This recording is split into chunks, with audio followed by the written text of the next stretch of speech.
Yeah. No. There's a lot to unpack with why the tree sucks. But the main reason is actually because there's no life nodes. Now, hear me out. Hear me out.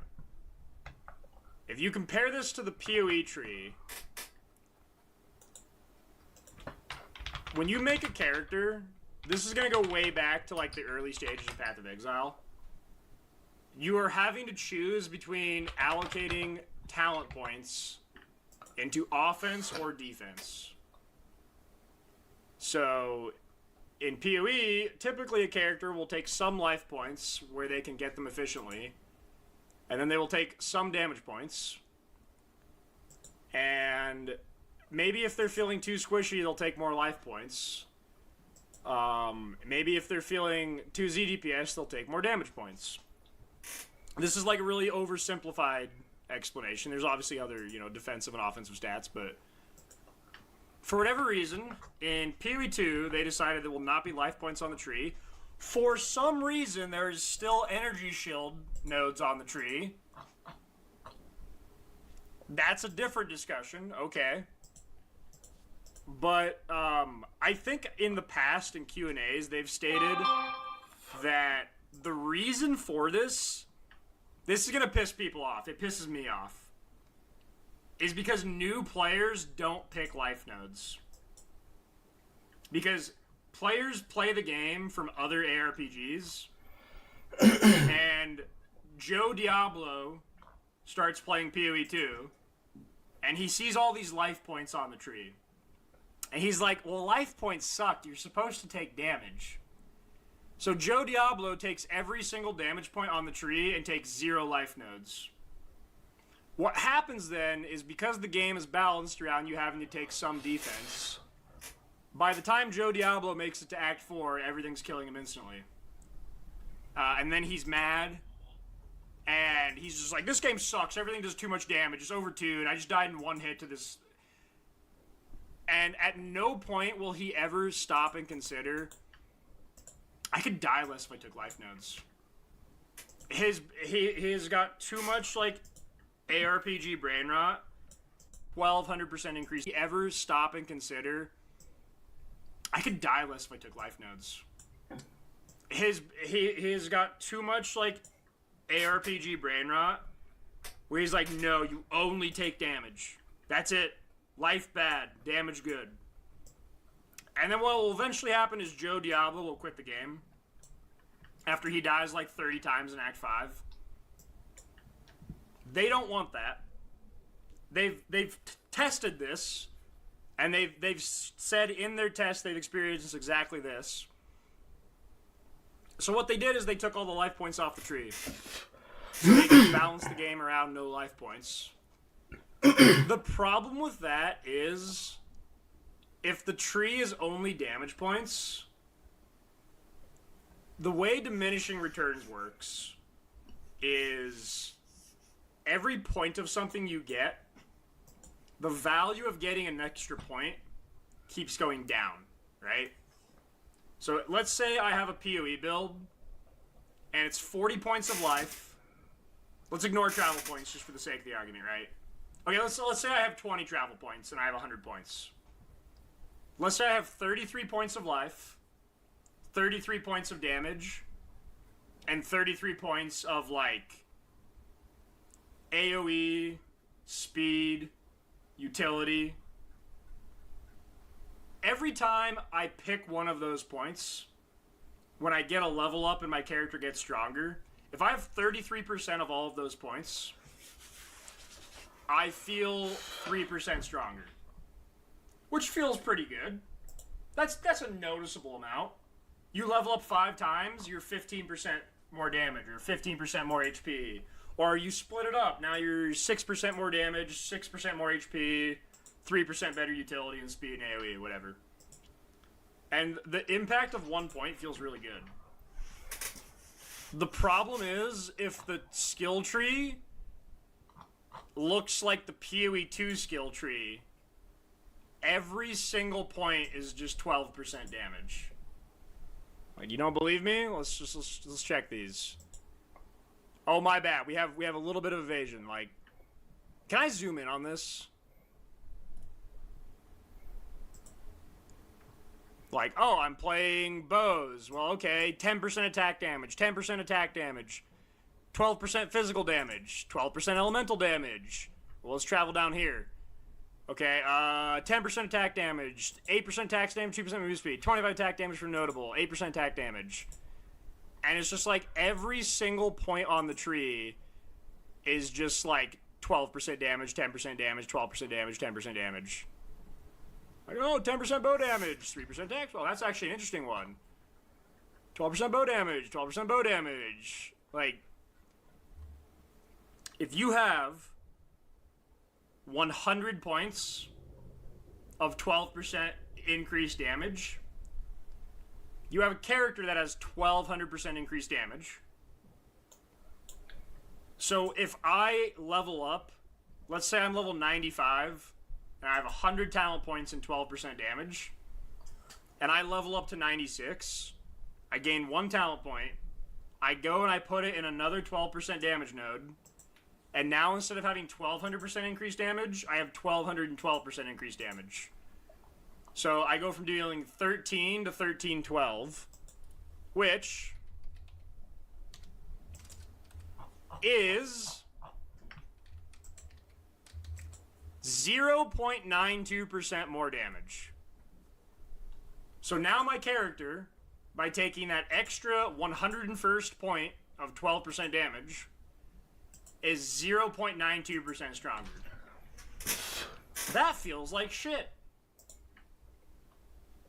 You do that 5 times, you're still only at 4% damage.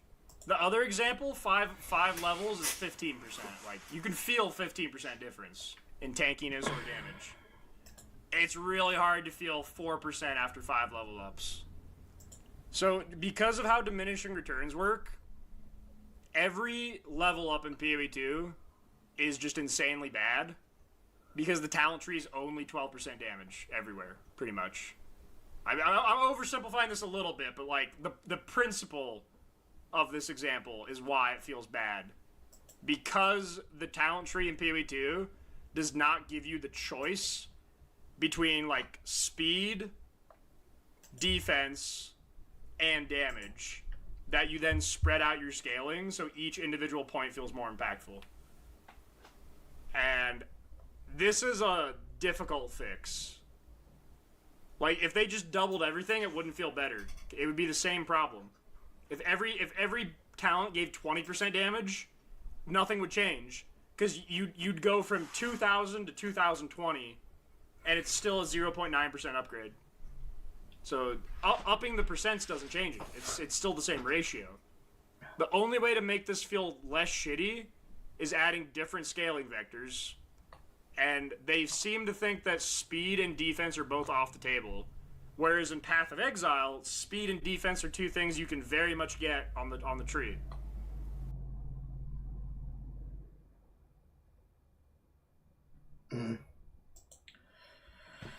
Hey, baby.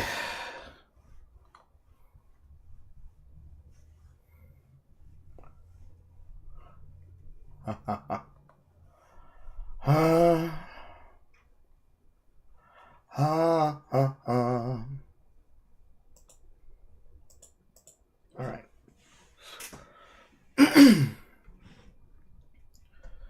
This is that moment where I press my buttons and then I do things until other people appear so they can press their buttons.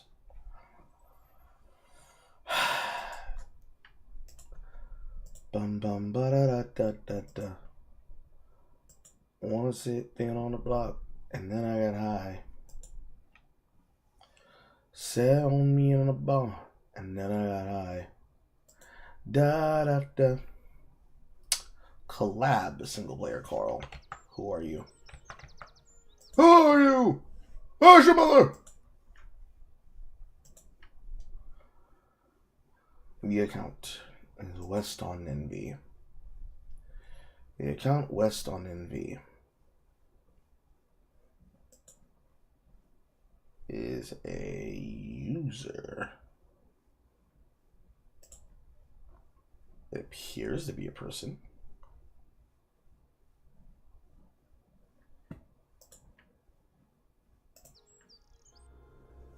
Allegedly.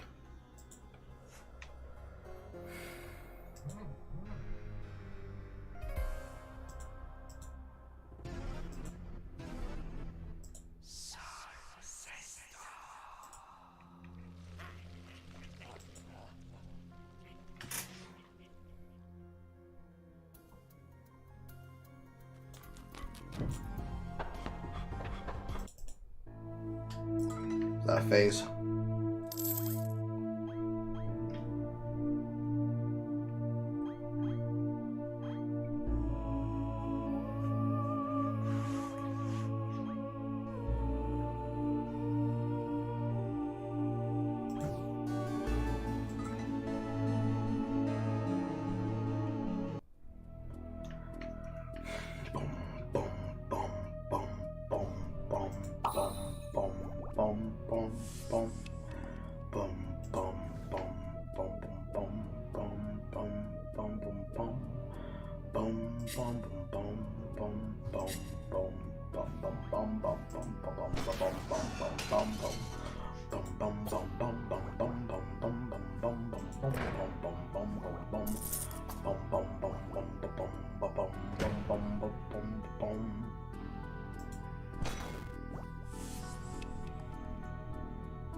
Golden Bug, Life, Magic Monsters.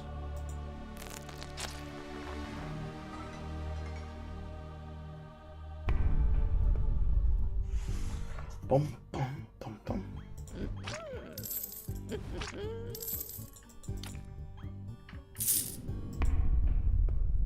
I could have taken the key.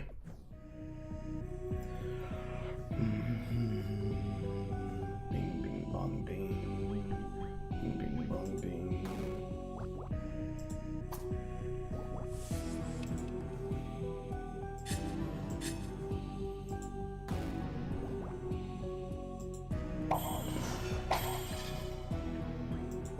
Hello. Quack. How are you? Alright. I am a person.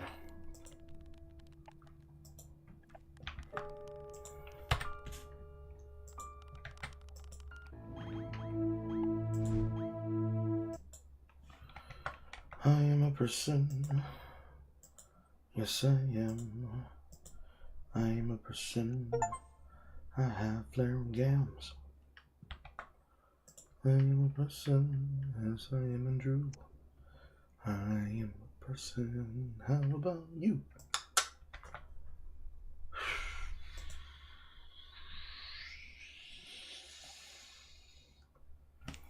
That's a lot of DMs in this person's channel. Support my stream PayPal. Give me money on my channel. Kappa. It is true. I'm saying. I mean, you're just like, wait.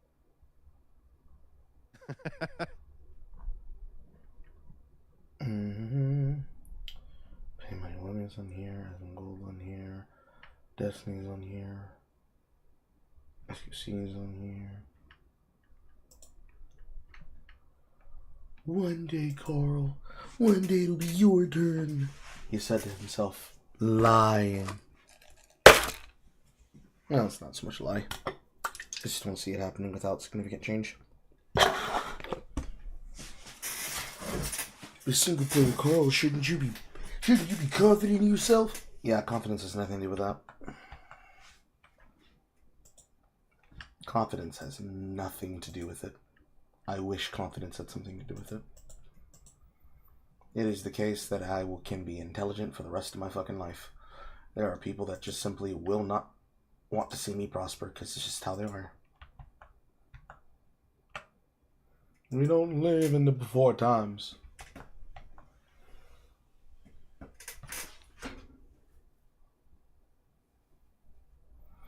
Anyways. Today is the last day of practice. And tomorrow, I believe I'm going to start knockouts somewhere around... My brain wants to say 4:35, because I've had different people tell me that they would be available at different points of the day. I'll hold myself to something around about 4 p.m.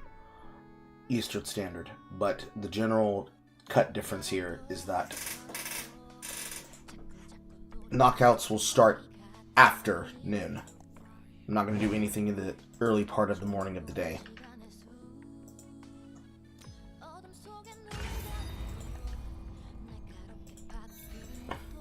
Or it would overcomplicate things if I did. So I'm not going to have knockouts at different times of the day. I'm just going to do them at a certain time of day where it should be relatively easy for people to be around.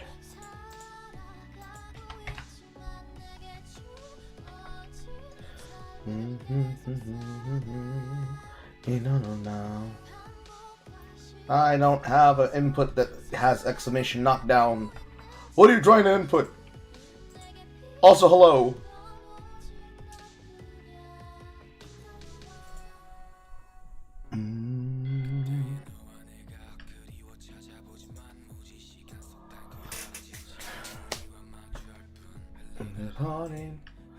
Calling.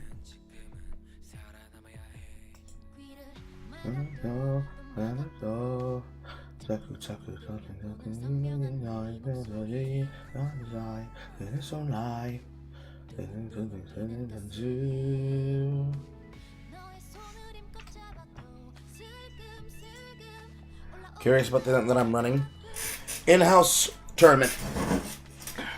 An in-house tournament where the people that have been coming to community gaming event nights that I host every week, Wednesday to Friday, will be competing in a tournament, a Lone Wolf tournament, where they will be competing for a current cash prize pot of a $20 gift card.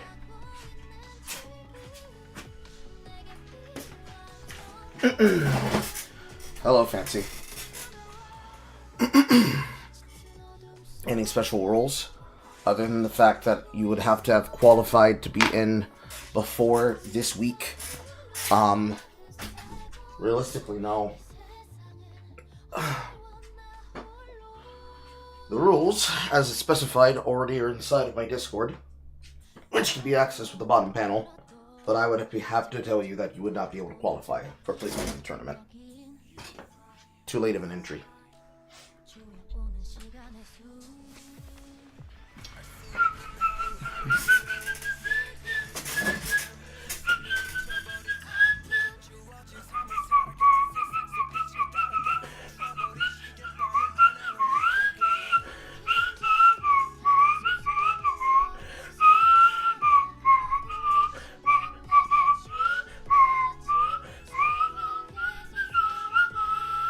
Eternal world. But Wolfson? I know, just wonder if there are some rules I can't pick the same character 2 or 3 times in a row or something like that. Realistically, for the people that are playing this game that are in my audience, if I am a professional competitor, they are semi-casual players that have picked up the game because I've pushed them to do so because the game is free. I don't see a reason why a person would want to pick the same character 2 or 3 times in a row. And if a competitor is incapable of figuring out how they would counter a character with relative and reliable information offered and proffered to them, both in practice and then on day of competition, before competition picks up, that would be a consequence of them just simply being the weaker player. It brings up an interesting question that I can actually write in later, because this would be the first ever running of this tournament.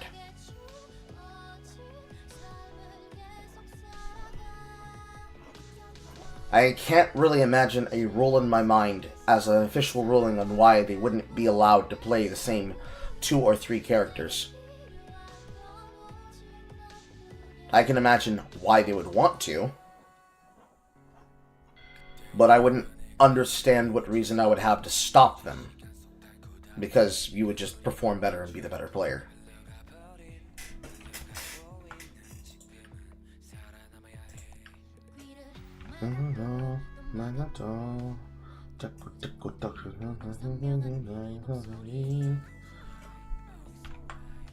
It's one of those situations that I'm thinking about it as a competitor and as a judge, and I can't think of a reason why I would want to prohibit somebody's ability to pick characters.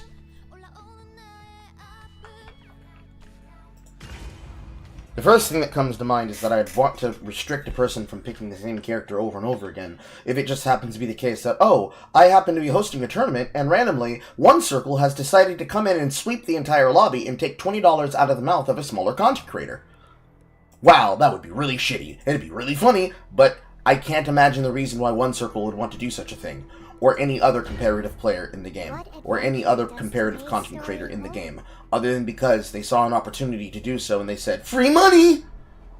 But I, as the runner of the tournament, would ask them, hey, so I'm noticing that as a late entry into my audience, where you've never been here before, and you've never shown up during any other event, except where we started to host things for cash, that you're showing the competitive quality of somebody who is playing on the level of a professional, and also I'm noticing Twitch TV links in your name and bios. Can you tell me who you are? And then when I look into the person, and it's basically them trying to run a pool shark game, I'm like, sir, you're not getting this reward prize. You know what you did. That'd be one idea behind why I would imagine why I'd want to rule on such a thing. But that's something that I would catch as a part of the registration, which is why the rule system is set up as they would need to qualify. And since qualification is just involvement on the days in which the Discord group happens and their posted times, a person who's invested in wanting to go would already go without the need of money. The only thing that has changed between, say, the last 31, how many episodes are we on now? Installments are we on now? 32? The only thing that would have changed between, say, Discord Gaming Night number 1 through number 25, through Discord Nights 26 up to tonight, is that I sat down and I actually wrote out the plans of how I want to host the tournament and the rules behind the tournament. So if a person randomly comes out of the fucking woodwork and he's like, yeah, I want to compete right now, the only reason they could be doing so is because they want money. Which falls under the same logic as giveaways. It'd be the same situation in giveaway. Because the exact scenario I'm describing has happened before in the form of a giveaway. We had a person who absolutely had no affinity to my audience, and it was basically their first time ever showing up and being a part of any festivities. And in showing up and being a part of said festivities, they just simply showed that they were only interested in the aptitude of getting the game. Because they showed up on they showed up on a Twitch chat, and they were like, you guys are doing a giveaway. Does everybody on YouTube only get benefit, or can I win too? And it was the case that I said, why would I only be doing one? It's all people on audiences. But I do have a audience that prefers to use YouTube over Twitch. However, as the only user in the audience that was a part of the live broadcast on Twitch, he was thus the default winner of a copy of Avowed. That person then took that copy of Avowed, wrote a singular tweet about how they won in the competition, or rather won in the giveaway, and then never showed up to a single piece of content ever, at all. Not once. Within an entire 1.5 year period. And then they leave my audience quietly and leave my server quietly with little to no investment of any time quality whatsoever. So they literally showed up one day, asked for money, and then fucked off to parts unknown. And having done this, I am then expected to say, oh yes, people should be allowed the opportunity to do what they want, because free investment and free involvement doesn't mean that they're locked into having to be my sycophants, haha. But any serious content creator will tell you that there is a world of difference between people don't have to be forced to attend something if they literally have other prior engagements. And this person does not care about what I'm doing, they care about the money that's in my hand.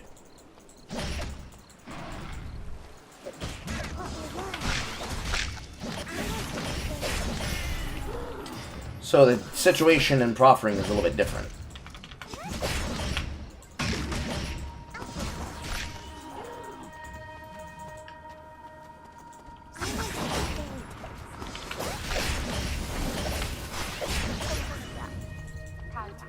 I say that in totality, from a completely utilitarian position, mind you. For me, it is the question of I give back to my audience. Just because a person comes into my stream doesn't necessarily mean they are in the audience, because it's a thing that you demonstrate over time. I learned that the hard way as a content creator. Sometimes people like to do things only because reasons. One of the worst reasons on Twitch was definitely that time period where people were all about the follow for follow era. Back when lurking actually could help you with your channel. Because the idea behind a lurker isn't that they're less involved or less important of a member of your audience just because they happen to show up and they don't speak. It just means that you don't necessarily see them in a fashion that reflects the kind of active chatter. But that means that you would have to value your chatters differently, and I don't. In my situation, I value my chatters based the same way any other person would. Are they invested? Are they up to date on the conversations? Do they know what it is that they are a part of my audience for? If so, by knowing my audience, I understand that that person is there to support me, regardless of whether or not I offered them a fucking ham sandwich, let alone $5,000. But if I start doing for money tournaments, and then suddenly 50 billion people join my Discord, I can clearly tell what is an operation. And it then discourages doing competitions, because then the people in question are showing up and putting opportunity profiteering first. And that is not good. That is the bad. Because if what I want is for people to actually socialize, then they have to actually socialize. Users aren't really socializing if they spend more of their time trying to basically scam the creator out of money. Because they're like, well bro, come on, you said it's for your audience, I'm here, aren't I? Because then, it's for what they can get out of me, not for what I can actually do with them or for them. And that's probably one of the most discouraging things any creator of any size can really deal with. But it's certainly an audience of my size. Granted, this shit don't mean nothing to me at this point in my career, man. But in year 7, year 9 of my creation, when I had to discover that there were people actively sabotaging my work that claimed to be fans of mine, but they just cared only when it benefited them. It's a different world. I did not mean to fuse those. It's a different world than where you come from. So you have to put a little bit of investment into that world to appreciate it differently. Otherwise, you're kind of at the consequences of just expectation. You know? You gotta give people chances, but also other people can ruin those chances for people. And then it becomes a whole thing. And nobody likes that either. That shit sucks too. So, the skeptic in me is like, I wanted to host a type of tournament where everybody gets an opportunity, but I also wanted to host the kind of tournament where real competition will exist. And the only real way to build competition is to pit these motherfuckers against each other on a regular, everyday basis. Not so much targeting it, but just the whole, if they actually want to play the video game, and they like hanging out with each other, they will do so without me having to really offer them any money. And then, the money part is because I have the ability to do so now. Where before, I didn't have money, and now I do have money. I want to put it together, simply put it together. And everything else is incidental from there.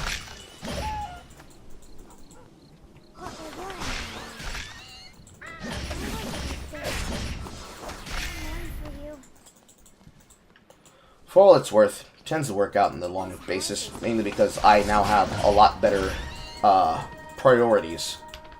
But, you know, you're still cutting the edge difference at the end of the day.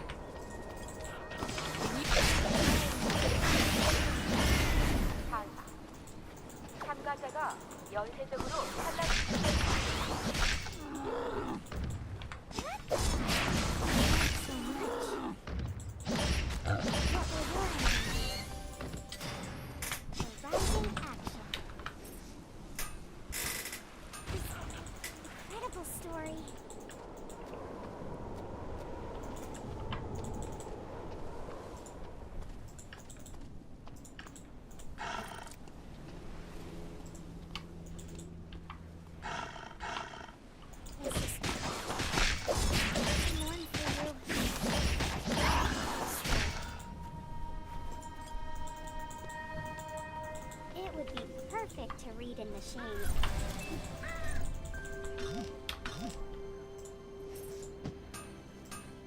This will... The meteorite has collided. The others must be trying to get to it. I'll share some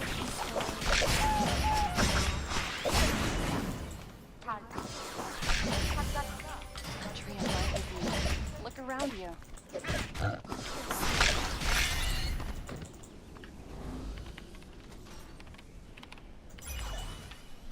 Rising action.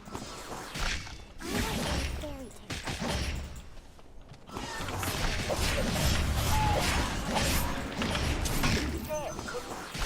Omega. Watch out. I should have stepped up to push him further on that wall. 참가자가 루미아 섬을 지배하고 있습니다. Read in the shade. I'm sorry. There was nothing I could do. Rising action. A walk along the beach would be lovely. I want to be fairy.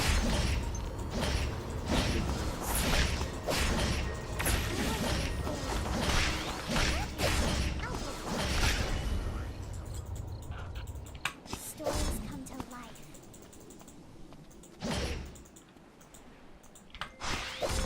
Stories come to life. I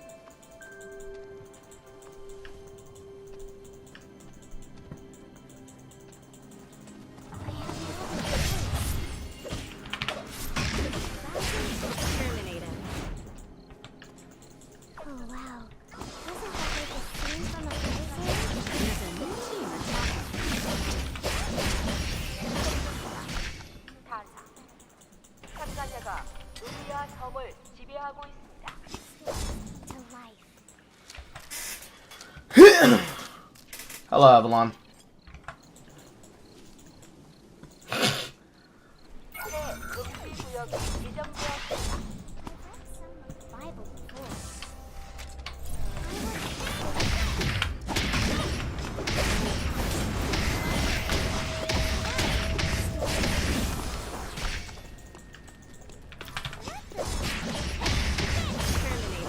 Only a peaceful story must run. You live in the wall now. Wasn't that like a scene from a fairy tale? That is your home. 발생하고 있습니다. You live here.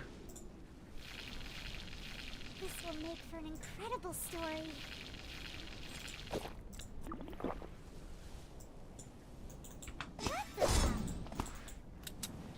I see what you buying. For me? You shouldn't have. Let's go. Doesn't this look fantastic? Unfortunately. Such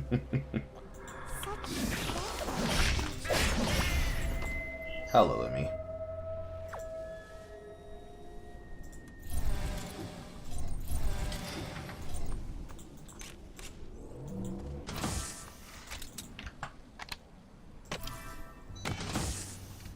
You're the tournament organizer. You make the rules. Friends with some TOs. I understand the frustration.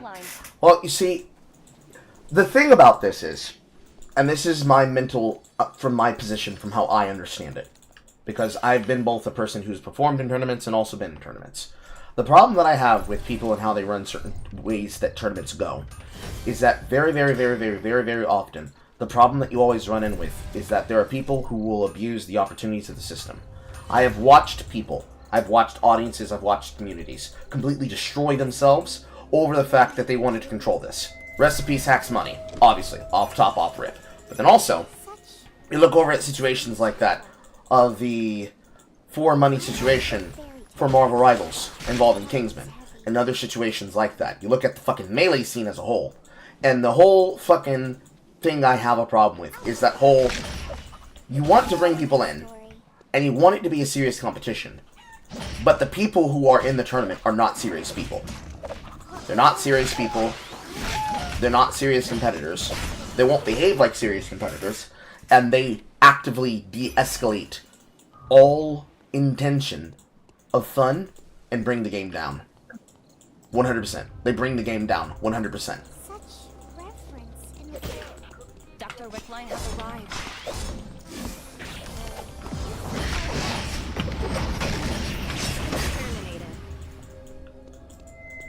And it sucks because sometimes you want to do things for fun.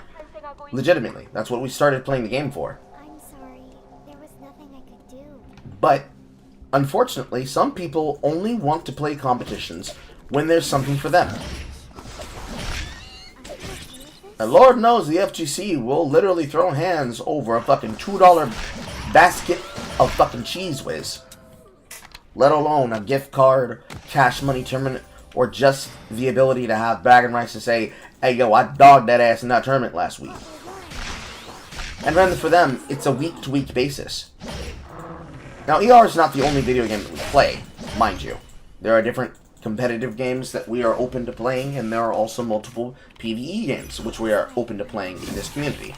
However, the difference in the cutting edge here is that, with that being the case, it's not the only limitation.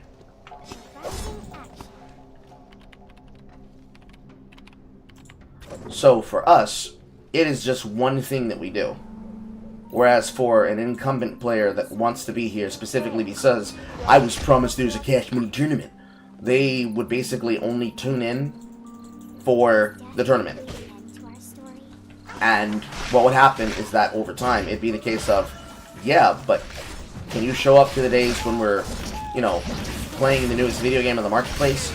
Can you show up for things like the Band for Band marathon experiment, which lasted a lot shorter than I thought it was, because that game imploded on itself immediately. And I have yet to be able to sit down to actually do anything, because I've been having to prep for my mother's surgery today, which is where I was before I was here.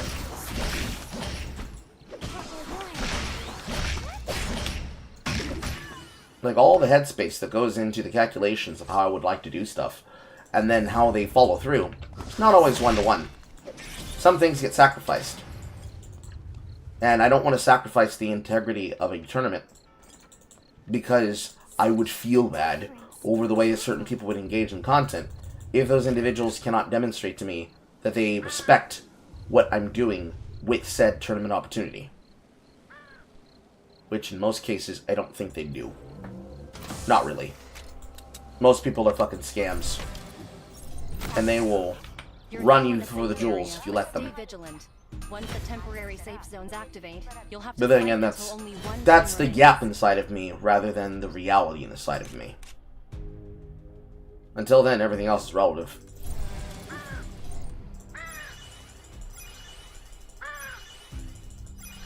Such reverence. The TLDR version of this conversation is basically, I want people to have fun and not just make it only about the money and always about when's the next time that I can take you guys for what you're worth.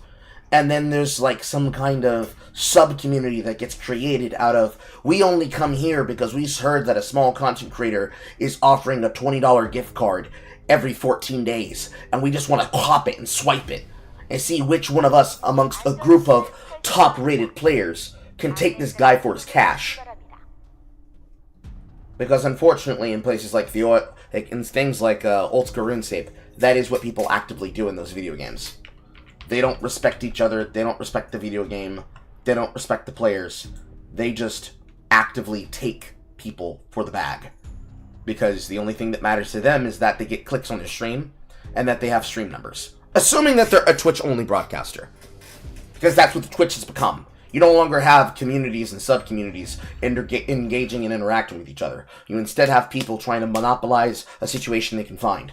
I've had people try to stalk my stream. I've had people harass my stream. I've had people harass my stream for years at this point on end over a situation that when they were revealed to be bad faith, creating scenarios to give themselves an opportunity to harass the broadcast and harass the content creator, and I flipped the script on them. Suddenly, the thing that was all that fun that they had to spend weeks planning in advance becomes their worst nightmare, because now there's no longer an investment for them. They don't get money from it, they don't get views from it, they don't get the sick yucking of my yums from it, and it becomes the whole thing. So it leads to me having to make decisions, and that's fucking annoying.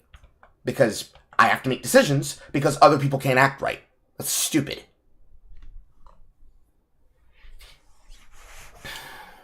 Pull shark game, a hustler? Yes. The only tournament I ever joined was Smash Tournament 20 years ago because they needed the numbers. I intended to lose in the first match and then I won because my opponent was dog shit. That seems pretty fitting a reward for somebody like that, Kappa. I mean, I'm here regardless, but if you want to give me $500, I shouldn't say yes, but I'm not going to say no, Amal. Carl, your thoughts on the recent utterly no-life EFAP? I have opinions. You'll hear them on the broadcast. Today is not that broadcast. But if I have to give quick opinions, I intended on asking KNOFlex to appear if he wanted to make an appearance, to walk through the experience that he went through. Because that's his saga. That entire saga that happened because of him being provocated by Anthony Gramuccia and Utterly Noah lying perceptively multiple times until it was brought up by EFAP, doing the regular comp trolling that they have to do to criticize people in space that keep acting the way they act. So, self-fulfilling prophecy at the end of the day, for most people's intentions. But pretty much what you expect of a person who would lie to his member and tell him that a channel is misusing their thumbnail art, so you have to strike them, and they ask no further questions about why this person needs to be stricken, because he wants to break YouTube rules. And I don't mean like written TOS YouTube rules. I mean the unwritten YouTube rule of being a content creator.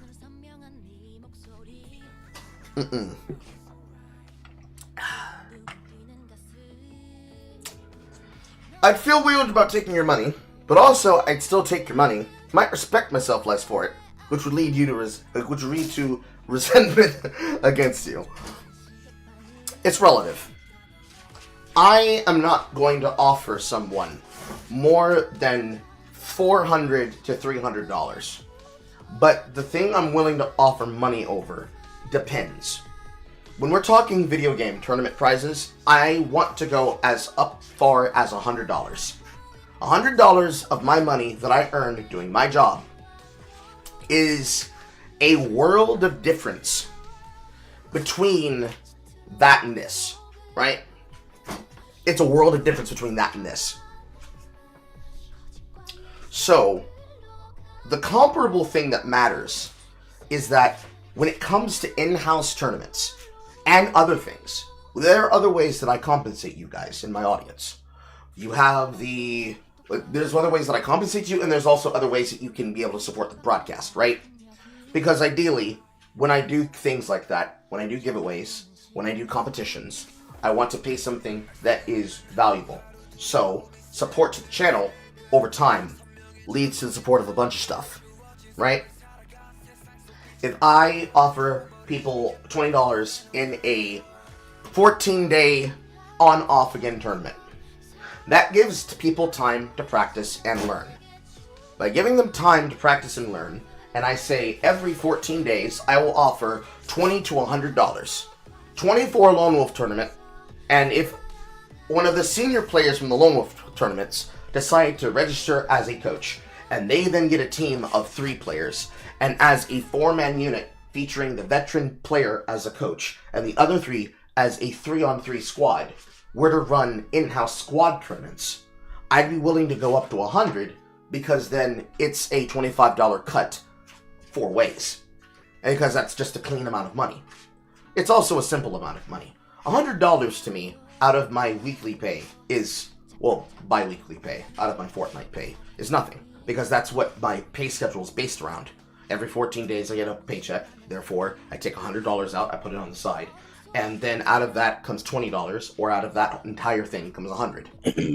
Then you have Then you have the comparable amount of if a person wants to do something like debate me live on camera about a topic that's a burning question that I want someone to actually give a reasonable answer about, and it's something that requires antagonism to get to the bottom of, like, hey, why is it fair that when a person comes to me and says, why is a black man questioning another black man about racism questions, and people are stalking my channel, hate watching me, while having no real opinion of my content, but making opinions and statements of my character, I'm willing to go up to $400, because now it's an open running pot that gets multiplied over time, from 100 to 200 to 400, week to week to week. And then after the 4th week, or after the 3rd week, when it's been passed, we drop the pot and we move to the next topic.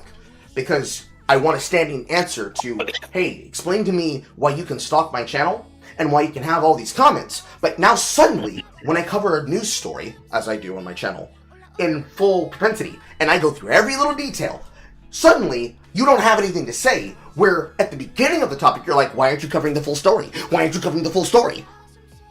It's because I have to sit in a room with you niggas, and you aggravate me! And the only way that I'm willing to tolerate it is if the person can come on camera, and with their face, not their name, but their face, demonstrate to me the attitude of an individual that will defend the position. If they can convince me of the position, they get my money. More than happy to give it away. Because at least if the person that they're from, which in this case was the Birdman, and several other people, are willing to do that, then they should be willing to put their money where their mouth is, right? Because at that point, it's no longer about the money. It's my pride. My Saiyan pride! You see, it's my pride on the line. The money, the $100, the $200, the $400, that's representative of my pride on what I stake my claim on. If I wanted to compare that to the gamer basis, that'd be like if I'm running a tournament based on actual merit, and I'm willing to say, I'll put up $400 and your channel and sub numbers in comparative value, and if I win, you donate all those to me. And if I lose, you take my $400. That would be comparable. But of course, again, you still have the same scam quality, right? So if one circle, or let's use somebody in North America. If Esther, for Eternal Return, was to make a money match bet with me about him being able to wash any person who starts out the game on the first week, because he just thinks nobody has potential. This is an argument that doesn't exist. This is not something that Esther has said. This is me giving proposition. If Esther was to come forward and say, I disagree with one circle, I disagree with Adratoma, I don't think people can play Eternal Return and be good from RIP, I think they have no potential and that they should stay in a place like Deadlocked. Which is funny, because that is exactly what Esther did. Then again, so did Smite players, but that's an entirely separate conversation. One circle thinks that it is possible for new players to get into the game. But Esther thinks, actually, there is no real competition, there is no real potential, there are no bloodthirsty players in North America that will prove that they have the salt to do the thing. They cannot perform. They fundamentally cannot perform on a fundamental basis. If my gamer pride and my competitive pride is on the line, I will say, I bet you money that I can produce 4 players that can be able to play in a tournament, and that they will be able to prove that there is competition. And I can bet any one of these 4 players can beat you.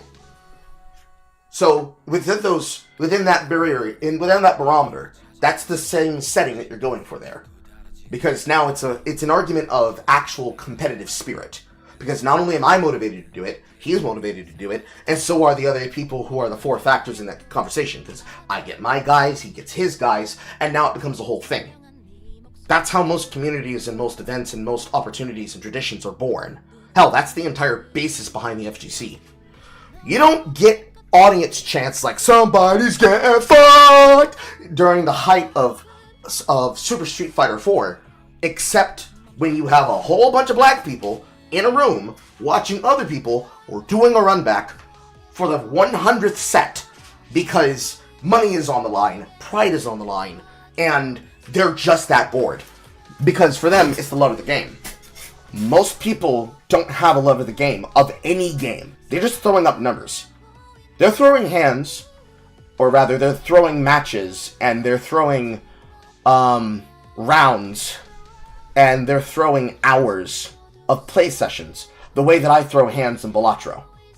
I wake up every day, I play a game of Balatro, or rather I used to. I now rotated with other video games, but at the time when I was at my most Balatro frenzy crazy, I was throwing up 10 to 100 hands of Balatro every week. That kind of practice doesn't exist because most players don't actually really play games to really play them. They play them as a social thing. Oh, is Reflex Knight not coming in? I guess not. There's some. I'm here. Hold on. Oh, I thought you were coming in the party. Well, Or- yeah.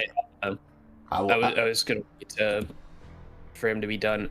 Yeah. Okay. Game restarted. Okay. Yeah, I was filibustering that entire time.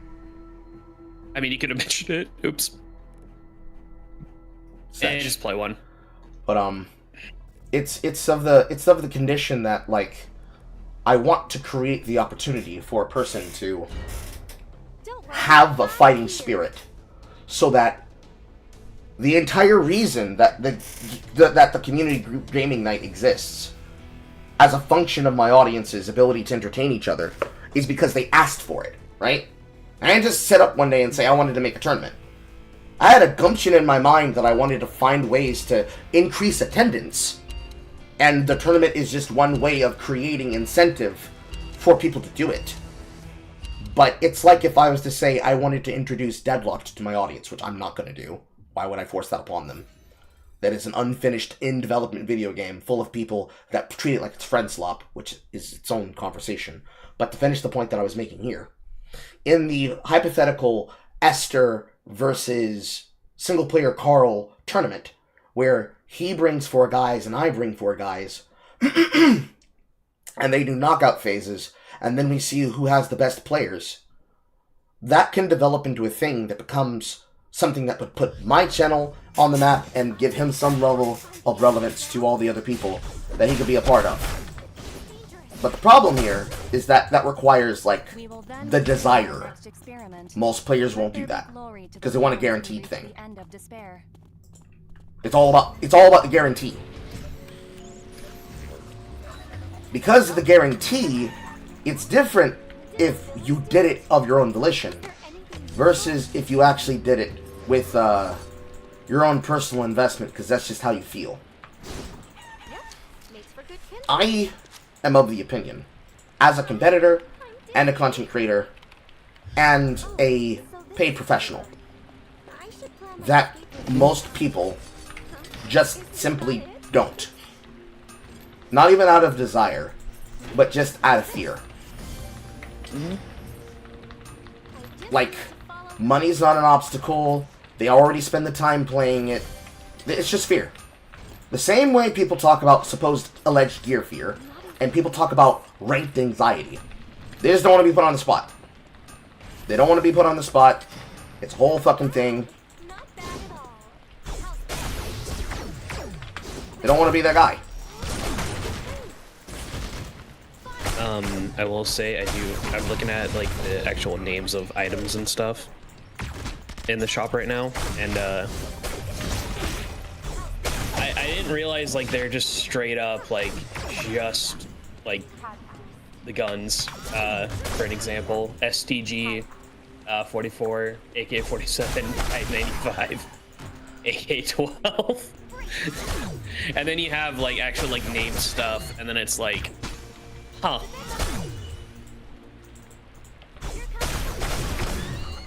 Like, I don't know why, I just think it's funny. Okay. But yeah, the diatribe digression of the whole thing I'm trying to communicate here is just I put fun over content. If I have to put situational drama in front of that, then it has to be for a really good reason. Because I'm not willing to sacrifice the fun of what my audience could be doing versus like situational dramas, because they just don't turn out well. Not to say they don't turn out well for me, it's just they don't turn out well. They're not interesting. They're not entertaining. I fucked that up. They're just not entertaining whatsoever. Because every time I've been involved in one, every single time it is, this blood doesn't know what he's doing, lol, lol, lol, lol, lol. Okay, so put money on it. And then crickets. With my experience with the finals, for example, that game was destined to die because the people, I was not on that, the people playing that are looking for a casual, if not hyper-casual experience, where they are not really caring about how they invest themselves into their dialectic for the video game. It's more about them wanting to just throw hands of the matchmaking, because for them, it's friend slop. And I hate using that as the justification for everything, because everything shouldn't be considered friend slop. But per the same conversation we were having yesterday, but to summarize it for the new people who are here in the audience, we were having a conversation about that, and about how people view content and view opportunities in content. Because some people will view a video game like Deadlocked the same way the incoming Smite creators from Smite. Wow, I get fucking lagged as it goes from day to night and it throws my laser in the entire opposite direction. Imagine if that happens on game day. Some people look at some competitive games as a form of friend slop. They throw matches of ranked league the same way they could throw hands of Balatro, throw rounds of Slay the Spire 2. Insert single-player video game, whether it be JRPG or roguelike here. And the problem with this is that in order to be a good competitor, you cannot be a nice person. It doesn't mean that you can't be a considerate person out of the game, but if I want you to be a good competitor, I have to learn how to put your... I need to learn how to trigger you in order to get you motivated. Because if I can't motivate you, then I have failed at my job as a competitor. Because I want the best out of people who I'm facing. I don't want them to be washed. I want them to be good. In order to do that, I have to be the kind of competitor that says, if I dog shit stomp somebody in any video game where I'm a competitor, I'm going to ask my opponent, hey, are you okay? Are you just not sure about how to play this situation? Here, let me teach you. I don't do it out of ire. I don't do it out of smarm. I don't do it out of spite. I do it because I legitimately care about their ability to do things for that purpose. And in that purpose,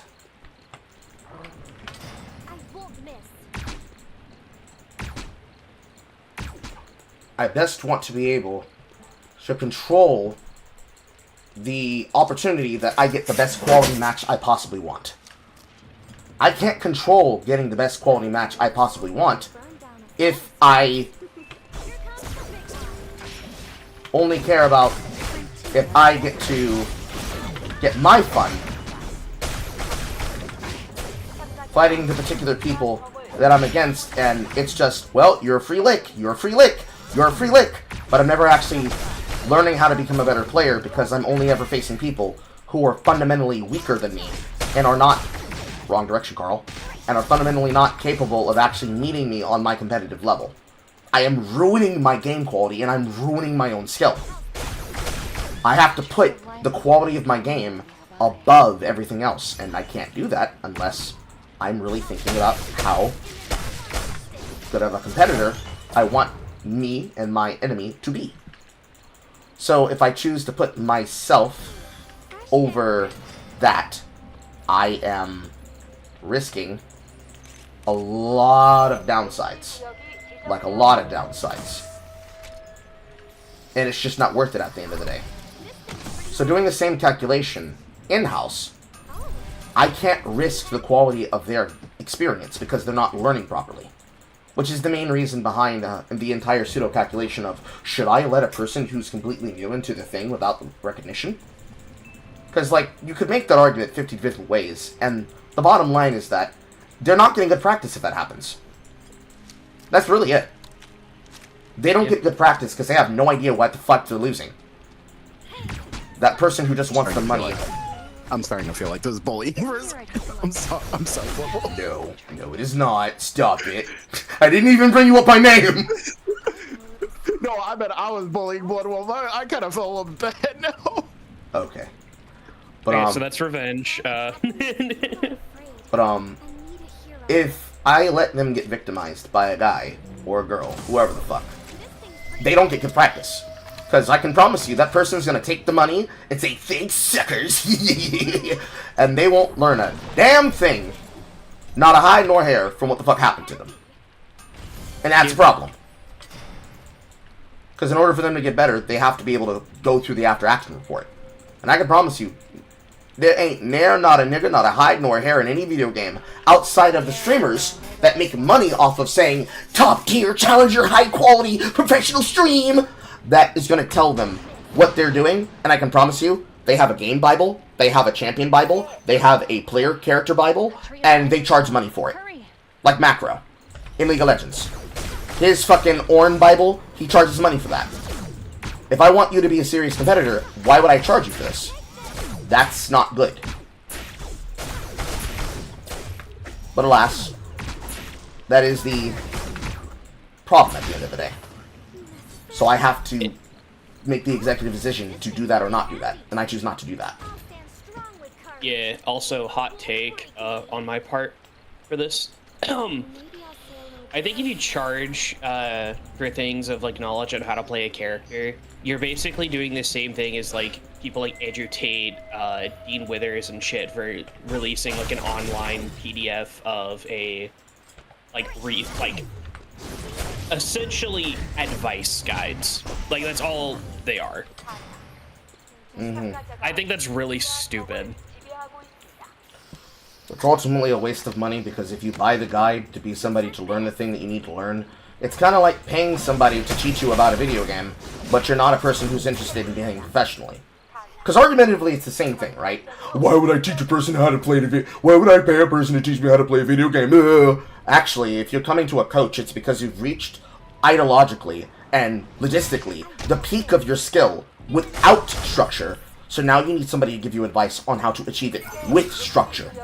That's like saying, why do people have professional coaches? Don't these players already know how to play the game? Yeah, but you know who knows how to play the game better than a current, active, seasoned professional? A retired seasoned professional! A retired seasoned professional, and, you know, the thing that you're bitching about, a fucking coach. Who would have thought? It's like... Oh, why are they playing now? I don't know. It's their fucking choice. Why are we forcing them to play? Like, are they that stupid? Don't answer that. Don't answer. We already know.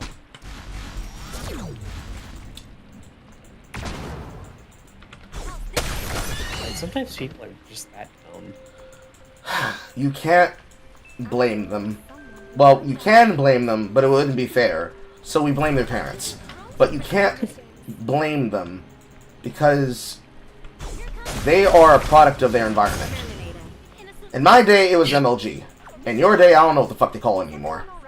I guess it's just rage bait? Yes, I don't know. Because I also was the one that grew up with MLG, so I can't say what it is now.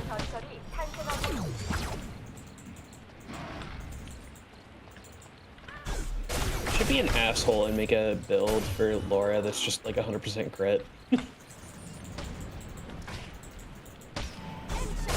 that make any sense? No, but I think it'll be funny. Mission accomplished. Is everyone all Makes the dominatrix bit funny. Mission accomplished. Is everyone all right? 생존자, 사사. 전설적으로 통과 중입니다. Fresh air.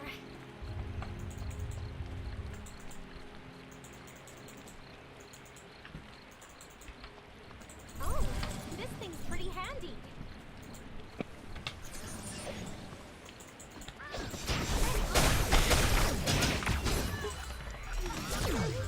I may have pressed the button by accident again. Well.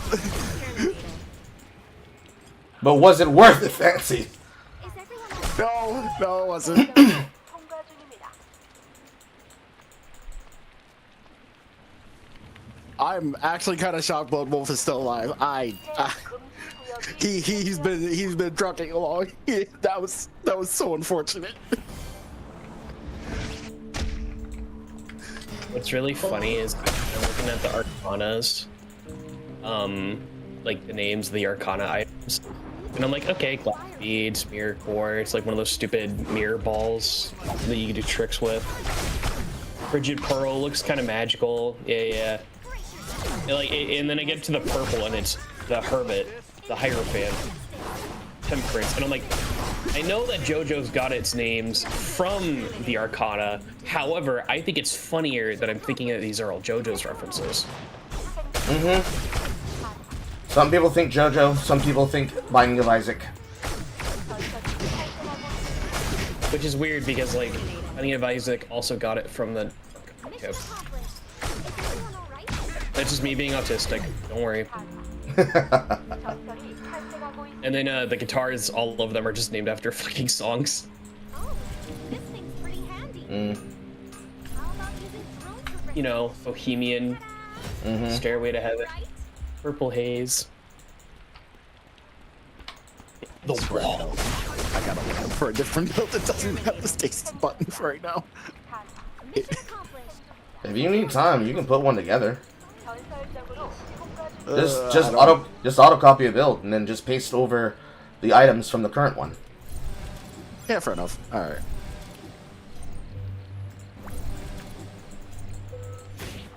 I wasn't trying to worry about that too much right now and just get used to playing around them and what they do and such. But I should definitely be paying attention to that a lot more.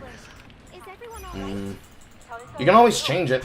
You don't even have to change the items in the build. You can just change the combat skill. Oh, okay. I thought it was kind of weird. Or do you do it by importing it and then like changing it and such? Because when I tried that, it was like it just like I was still not able to like change it around. Yes, you have to import it in order to change it. There's a button that looks like the save download on the right side of the skill plan. You can save that as a skill plan, and then you can import that into the creator, and it saves the same name to the project, and then you edit that project. Oh, okay. Maybe I missed something there and such. I think I may have just like tried to like import it and then like directly try to change it on the import.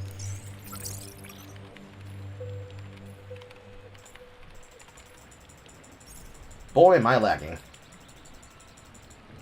Launch! Launch, damn you! You spoke the truth, and now your ISP just hates you. And I get launched in all the way opposite fucking direction of where I need to be. I just want that too. No. Justina is Oh, technically I won because I killed you all. It doesn't matter. Goodbye, crew world.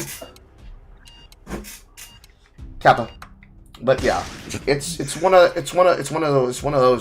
those situations there that I'm trying to communicate. I'll be the one to like Like the whole mattressy problem is that if I play a video game, a competitive video game, I don't play the competitive video game to throw my fucking hours away and put 300 hours into something like Eternal Return, the same way I could put 300 hours, and that's just normal streamer time, right? 300 hours for me is like 2 to 4 hours for you trying a new game. I can't put 300 hours in a game. My fucking shit. So I'm connected here. Doom doom. And we should have Twitch back now. Okay, good. And that should be everything else fixed. I'm gonna give Twitch a couple of seconds to catch up because that was a significant fucking outage for no damn reason. in the middle of the point that we were making, as well as the point that he was making. And I have opinions about it because I was listening to it, even though I kept catching broken sentences in every third and fifth word. But I know exactly what I was going to say. To get them. Test. Yeah, like when you get the chance. Back.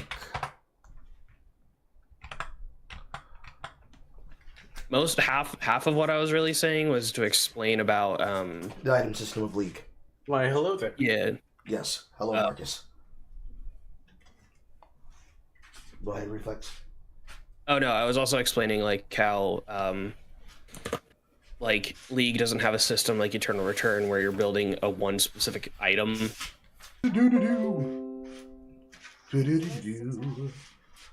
Still technically jittering. Okay. I don't know why this does this in the fucking, like, in the midday. But whatever. Okay. Yes. League, and also Deadlocked, because it wants to follow in the design of Dota and Dota 2, have a system that is not dependent on slot-to-slot equipment. The only caveat is that, in general, usually, now, you can only build one boot item a game. And in building one boot item a game, that then opens up an opportunity where every other one of your 5 items are any of the other particular things. But what they do now is that, depending on roles, some characters can actually have a full 6-slot queue because of role quests. And in video games like Smite, they completely did away with the boot as something that you build, and just migrated the stat lines of those types of items into other pieces of equipment. With an entirely different automation system. Because some items are designed to be stat sticks, and some items are designed to be core pieces of equipment. And the caveat difference between the two of them, to continue his point, is that you are trying to communicate different levels of power between items. So an SSM is different than an auto arms. Auto arms is designed for auto attack damage and tenacity, which is a trait that can be shared against the Boots of Hermes on the boot slot. If what I'm chasing is tenacity, then for a force core, I can either have an overshield that will pop when I'm at 40% life, or I can have the ability to attack really, really fast, or I can get the ability to have a little bit better movement speed, and on a slot where I would be able to fit no other stat, I can have tenacity. Compared to League, where you can have 4 different core items of damage, and 2 items of counter, if you're willing to take a boot extension to do so, because you have something that's making up for the lack of difference in your movement speed at base. Either you're a slow-moving tank that wants to be caught in a fight, or you're using dash abilities and active abilities like Yomu's Ghostblade to set the difference. The games are different based on those things, because everything being a type of stat stick means that you focus more about the specialized effects that key pieces of your equipment are built around, to get to transitional items that build around other things. Because some items are literally the same stats, but with a new special equipment base. Sometimes that can be good. Sometimes that is bad.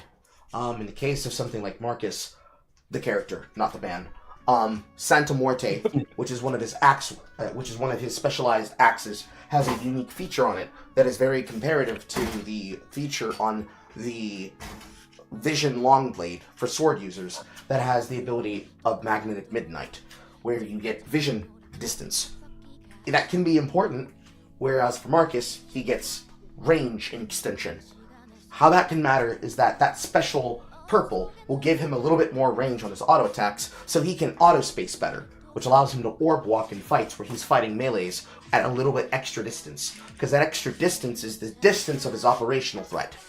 If I can slam you and put you in a wall, I can also auto-attack you. And if I'm spacing you from that wall, then I can cut off your angle of escape because I'm not perspective. It gives me the opportunity where I can actually be able to counteract what is being done to me.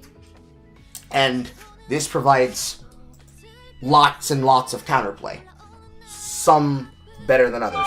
And it's very important. It's very, very important. Because you're talking about myriads of levels of game streak, marathon. Do I want to play marathon for 300 hours? Kinda not, because the investment of my time isn't respected. That's the main problem with any video game. I was said this before. Reconnect. God damn it, I just hate the jittery. But anyways, every video game is a puzzle box. And in understanding the video game, I'm supposed to use that as a part of my way of gauging if I want to take the time to get to know the video game experience that I'm a part of. For something like MOBAs, that investment time requires me to learn a lot of things. And if the game doesn't respect my time, then the time that I invest learning those things is inoperatively different than the way that I wish to communicate myself in the time in the game. For a marathon, playing the game more isn't going to make me any more better without some basic building blocks of structure. Because this is the main reason behind why they want to experiment with learning how item scaling works around experimental Dire Marsh in the first place, for Sponsored. Because if everybody starts out with the same fundamental weapons, and then they build up over time to getting the goo gun, that's different than starting out with the goo gun and being like the printer user who just keeps trying to justify, well, they didn't ban it from the game, so it's not abuse. And then they'll start ranting, whining, and crying if they immediately ban everything targeted specifically referencing them. Because then they can still turn around and say, yeah, I had to make the game balanced, so I had to exploit everything, so they finally fixed the game! This doesn't help. Because in my viewpoint, as a developer and as a player, I am playing in a puzzle box environment. Learning the mechanics of the game is supposed to be a part of my job. If I'm skipping playing the game, then there is something fundamentally wrong about the puzzle box, and it has to be addressed. If it doesn't get addressed, then there is something that is fundamentally going to snap. Either my patience or the game. Usually the game is going to break before I break. But let's say the game didn't break before I broke. Let's say the game ended up getting broken, and in making it... What are you talking about, cannot leave team? It's lagging again, isn't it? Yeah, it says that you're offline. Come on. Come on! Come on!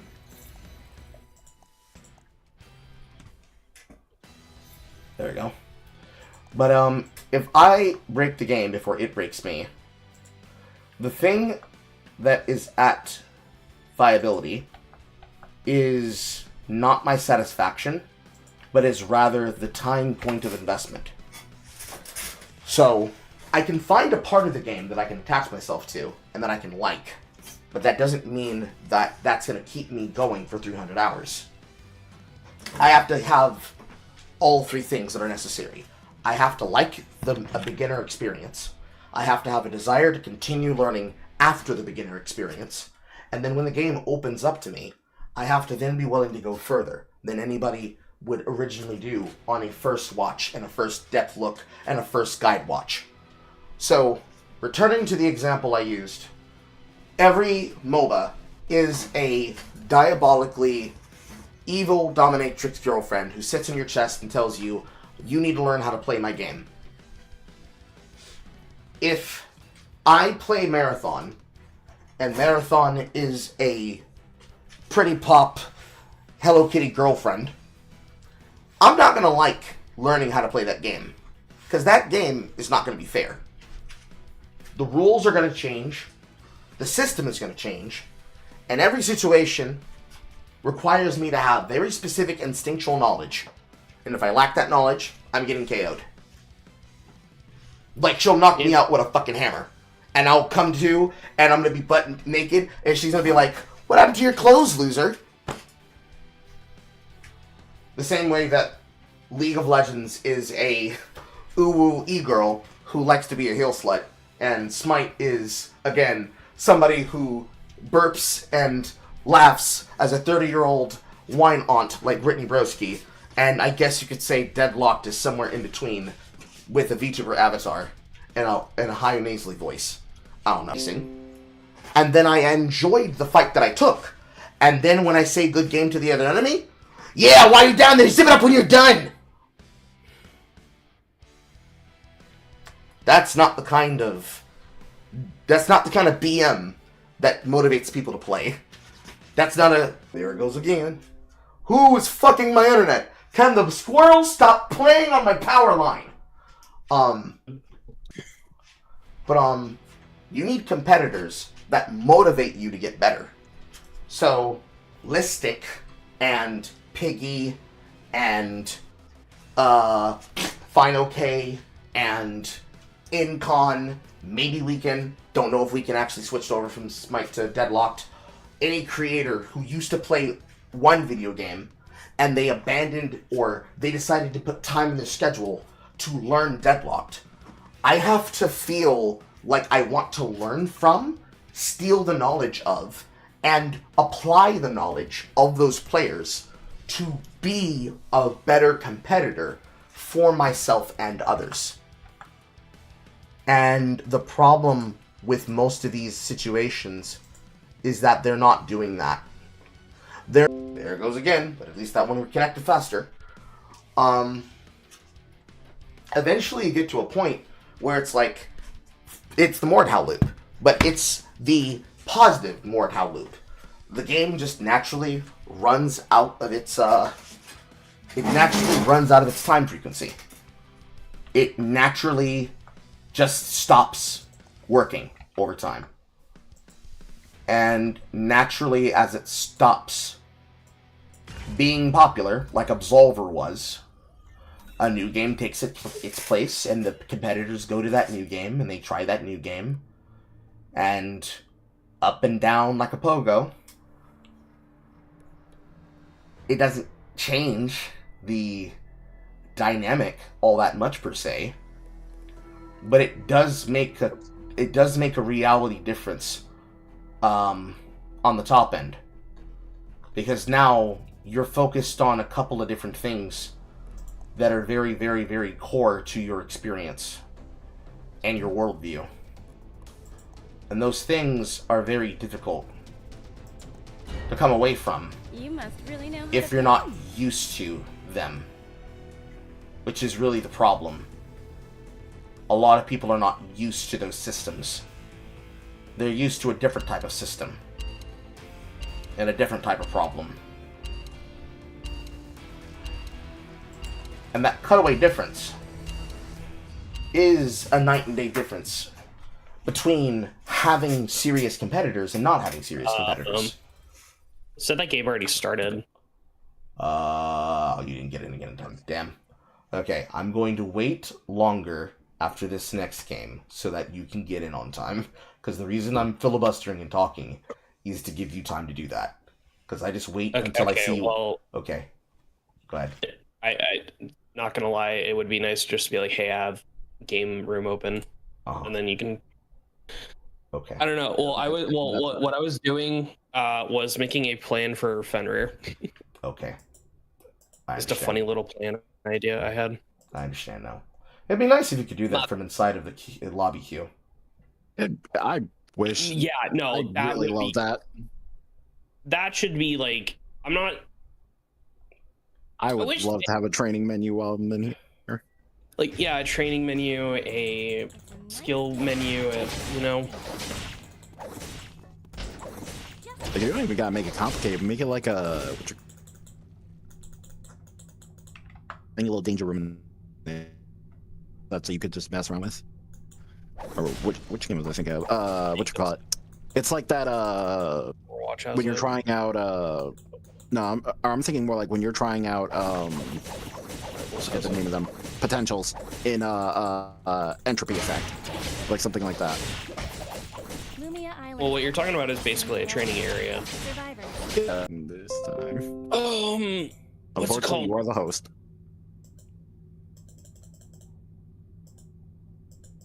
We will Well, then actually, resume our well, next when it comes to games like that, Let there the be ho- glory to the cause it's not of based on the host those connection. who It's based on everybody's connection to the main servers. Well, shit. Yeah. Because if he was like, we would all be lagging every time we play, streaming on multiple different platforms and then having to host the game all on the same network.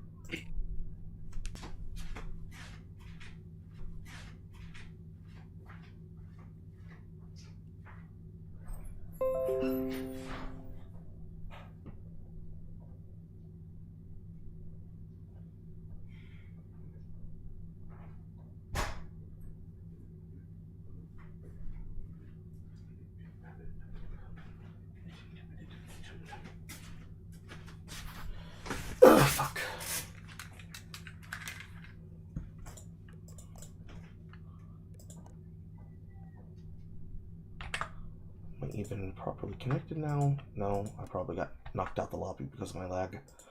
There's probably a game going on for you, but I'm not in it. Oh. Damn, that sucks. It is what it is. Alright, well, at least we could just restart it again. Are you still here, Bloodwolf, or did you already leave? I already left. Oh, okay. Oh my god, that's what you sound like. I know what you talked to me the first time. Connection.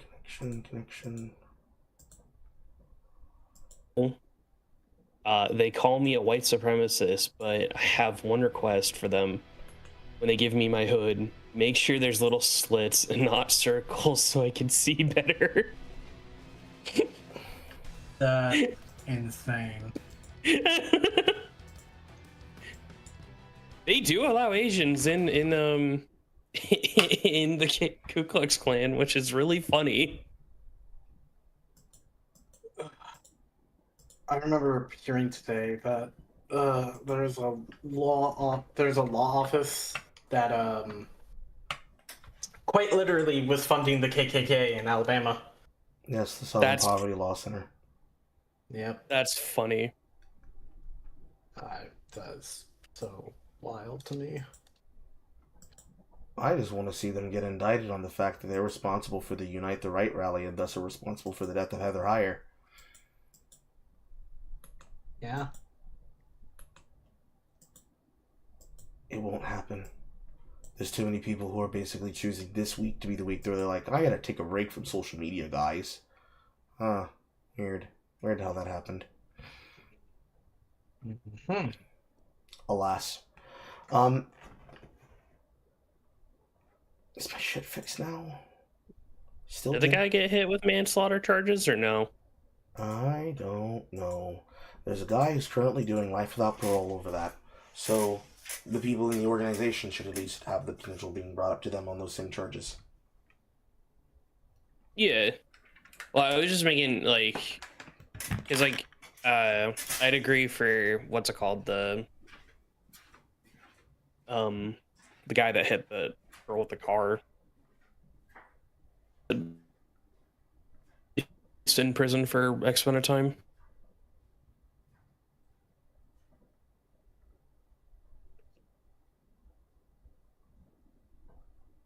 Alright. Like, I'm centered my Twitter on following mode, meaning I only see stuff from people I follow, and or from my followers, if I have any. Twitter has actually gotten a lot better. Fuck. Why? Why, God? Why me? Okay. Have to live with it. Trying to catch up to where the chat was in the conversation.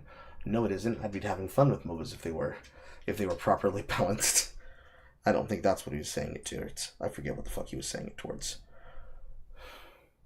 Fuck me. Honest to God, I've been doing like high tier runs so far in Marathon, and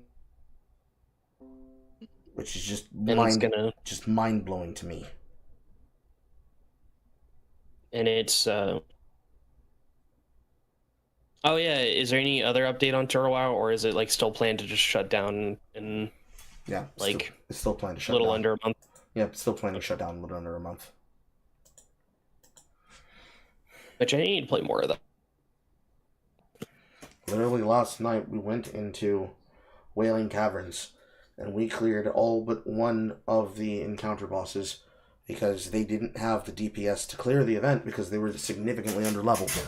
Because Devin, in his infinite wisdom, believed that because he was familiar with how retail WoW functioned, that meant that he knew exactly how classic WoW would function, and that he would be at level if he was within a certain range. And they were all underleveled because he didn't research the fact that they upped the difficulty based on the custom content that they added to the Wailing Caverns. Yeah. We wiped like 3-4 times. We eventually got to the point where we could get to the final room, but it was the case that they literally didn't have the damage to kill the enemies fast enough, and then they got swarmed. Mm-hmm.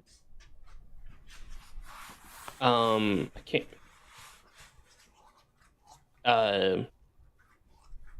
Honestly, this was reminding me of like something that I was talking about last night, where one of my friends was kind of annoyed that he wouldn't let me explain something, which is kind of narcissistic. But they were talking about GTA and GTA Online, and like they know that probably 5 will get shut down once 6 comes out with its online functionality. The code's in. And The code is in for the room.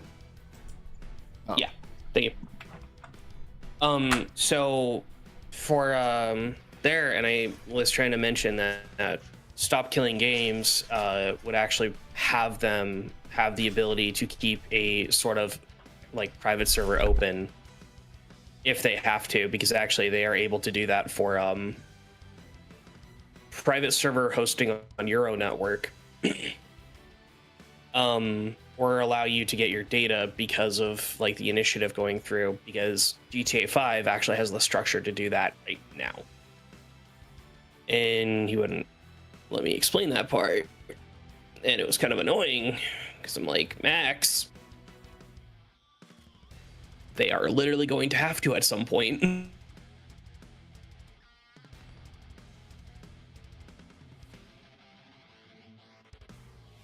And there just won't be any content supported for it going forward, so whatever's left in on the final update is whatever's left in.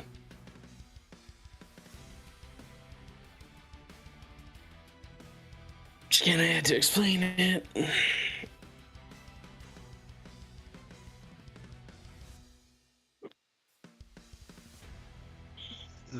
Well, I had enough of my time with that game. Yeah, my friends still play it. I was thinking about considering getting it again for PC, but then I was just like, at this point, like, what's the fucking point? Like, I'm yeah, not... just wait for 6 if you're really that into. Yeah, and I was kind of like this weird, like I was kind of like this weird mix of like on again, off again, like partly on because of friends, most of the time on just because of myself, but like it was like a massive like love-hate experience. So it was just like, it was like being willing to grind through that and such, like sure, okay and such, but then it's just like actually playing it with other people is like, it just pisses me off to like no one else. Like I don't think there's another game that can like get to the point of just like I genuinely feel like I just get paired up with the most in-depth people imaginable.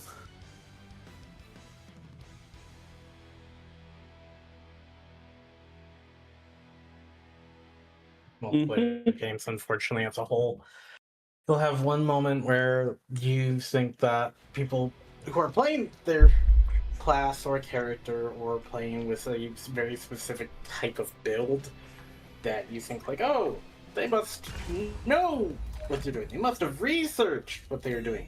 They didn't.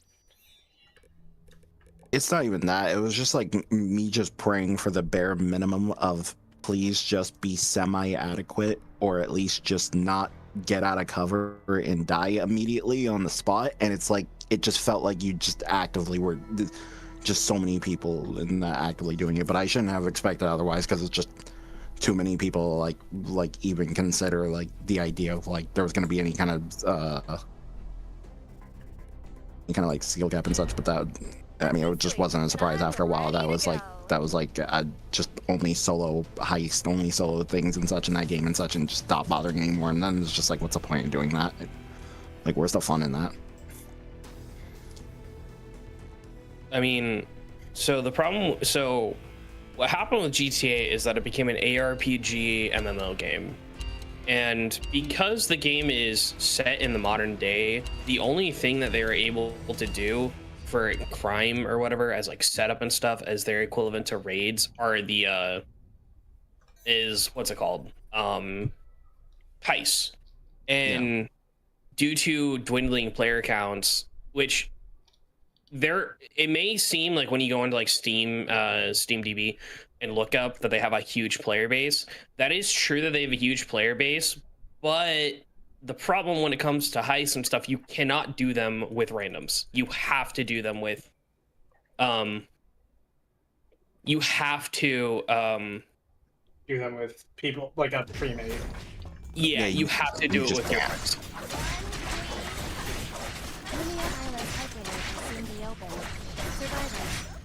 Like, it's just, that's how it happens. We will then resume our next experiment. Let there be glory to the pond as we reach the end of despair. It's also for the fact that if you don't do them with friends, it's one of those, what's the point, you know? Yeah. That's how it's feeling after a while. There's a lot of games that are unfortunately like that nowadays.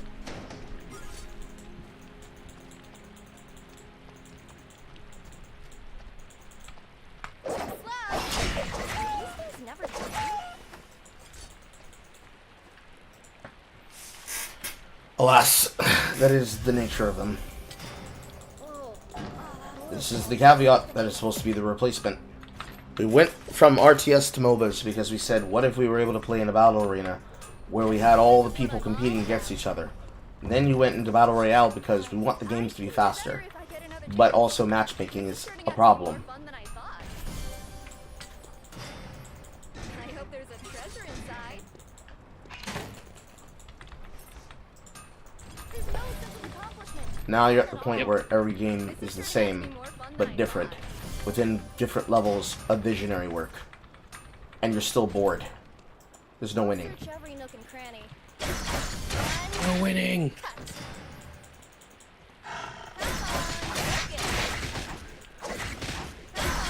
Focus. Okay, I do find it funny that you make Nutella in this game. Think you can run away? Nectar of the gods. Last that as a product, I will never know what it tastes like. Hazelnut chocolate. I have no idea what hazelnut tastes like. So imagine a... Carl. Fuck off, Carl! I'm allergic to every type of nut in the world. Oh damn. So it's like if someone just decide. Oh well, oh shit. I Okay, know, that's a little bit tough. I know my. I was about to say peanut butter and such, but I was just. Well, I can have sunflower butter. I have that. That's something. Try. But the thing about it, I've been told that the sunflower butter tastes exactly like peanut butter. So I actually have an understanding. Okay. Okay, then Good imagine. peanut butter and good sunflower butter do have distinctly different tastes. Focus. I've had bad peanut butter and I have had bad Try. sunflower butter. Whoever told you that either is using like the high quality organic shit and thinks that, which there's nothing wrong with that, but that is not like the accurate case. Okay.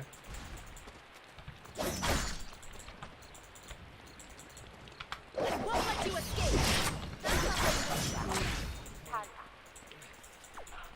A tree of life will spawn here. Expect me to trust my sword. That is what it's to me. At the end of the day, I have no idea. Right here. Yeah, I'm not sure what sunflower butter tastes like, but if that experience is anything close to peanut butter, it's like imagine that, but they decided to just put chocolate syrup and crack in there. But it's not like overly like, it's not like super overly sweet and such. It's just the right amount so that it's like you could just feel like I'll never stop having The it. dimensional rift has It can be a bad addiction. To get a special reward. Yeah. I need to find that one particular picture of somebody saying like one image that just says crackers love cheese and the white lump with cracker and cheese. Meteorite has So collided. great. Hurry up. Because what you just said to me kind of airs on that. How you were talking about it. Not that that's a bad thing. 연쇄적으로 I think that people having that kind of feeling towards something is always nice.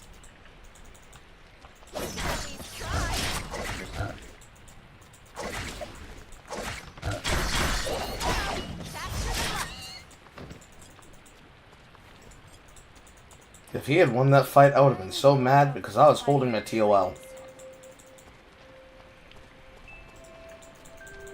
Which would have been a bad mistake.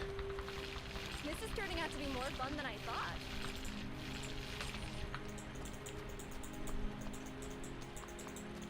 Hey, you! Do they not know what secret actually means?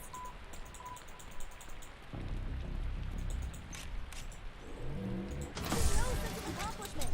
None at all. Oh, wait, this is too good to use. Convenient doesn't always mean good. It's a duel. Alpha's over there. Watch out.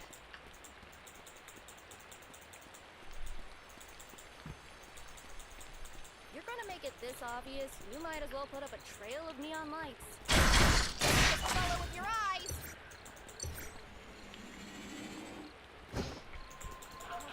Alpha is here. Watch out. There's a crashed meteorite. Let's check it out.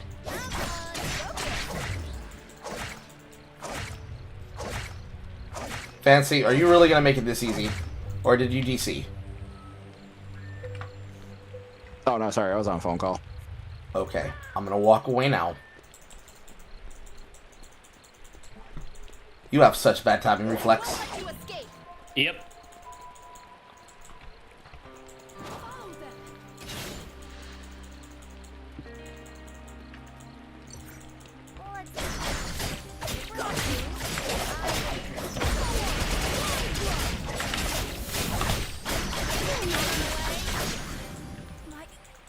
That entire time, you could have fought me, and you ran here, and you only win because you somehow got outside my execution range. Why are you playing a DPS character, and you're scared? Because like I said, I told you, I like fucking hesitate for no reason.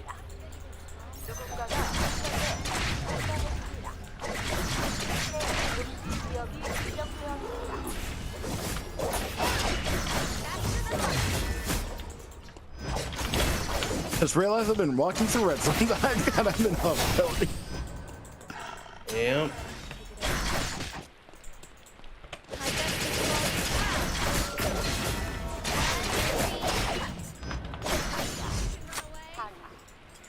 참가자가 연쇄적으로 탈락시키는 중입니다.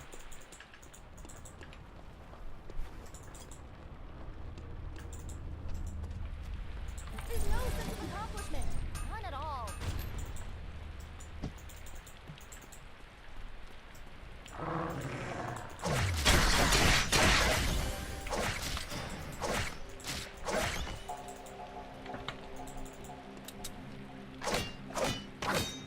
Let's see.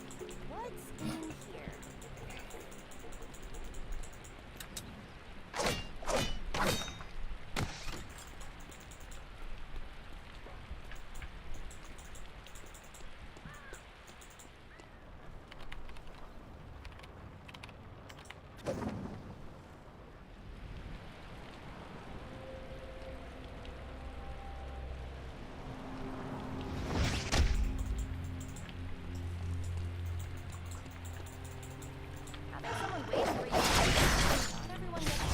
Has a tail, but it's actually connected to his neck and the spine. 금지 구역이 지정되었습니다.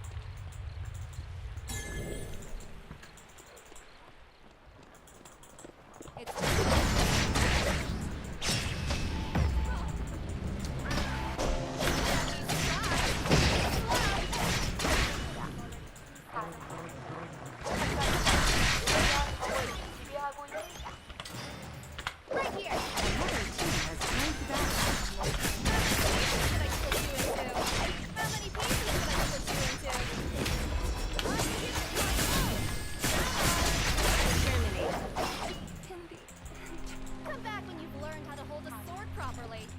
참가자가 루미아 타워를 지배하고 You can run away. 있습니다. 참가자가 루미아 타워를 지배하고 있습니다. You can run away.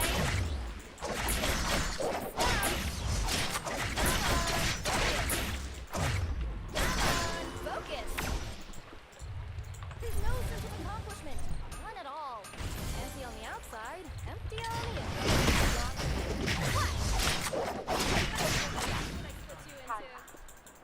전설적으로 통과 중입니다. I'd like to just relax and enjoy the view. Think you can run away?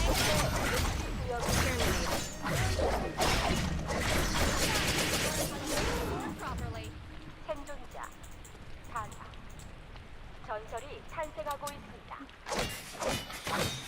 Let's see. What's in here?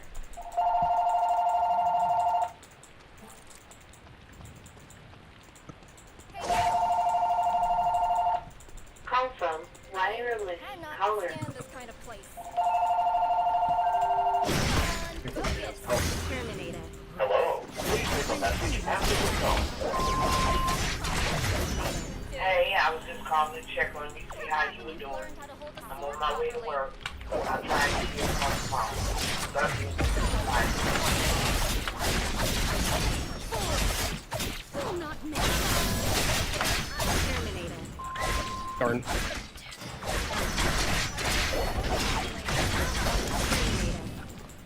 Somehow you just keep evading everything by luck. Sword properly.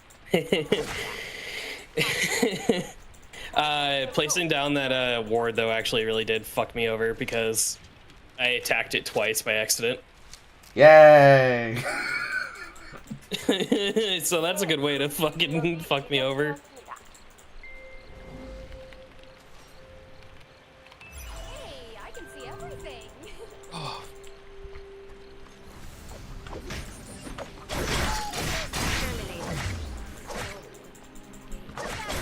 And also, you interrupted my cast on my ult, so I was like, ah, shit. Run away.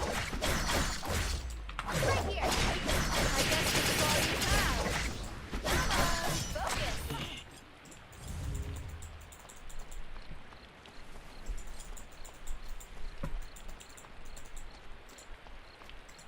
I need to watch out for people hiding in the trees.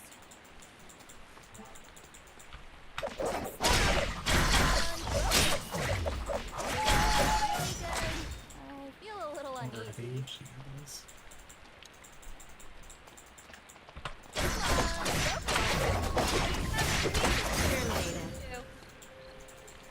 Come back when you've learned how to hold a sword properly.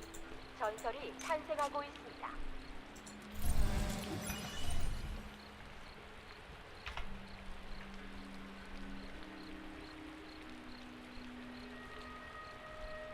새 금지 구역이 지정되었습니다.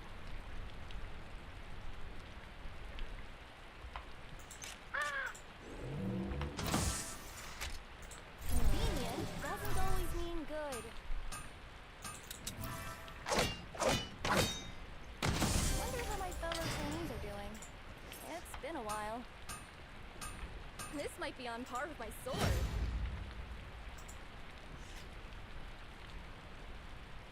There's no sense of accomplishment.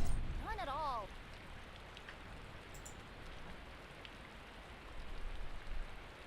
Convenient doesn't always mean good. This might be on par with my sword. All right, I got the hang of it.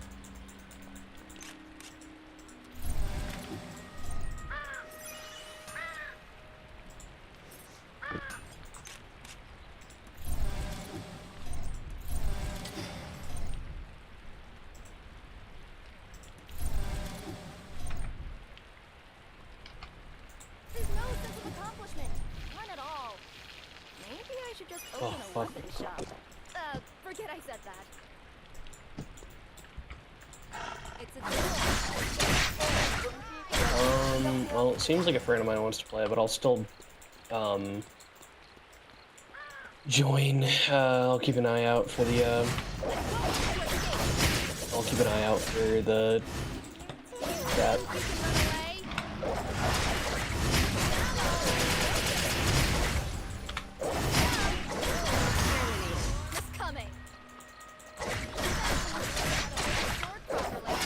전설적으로 통과 중입니다. 참가자 4팀이 실험에 남았습니다.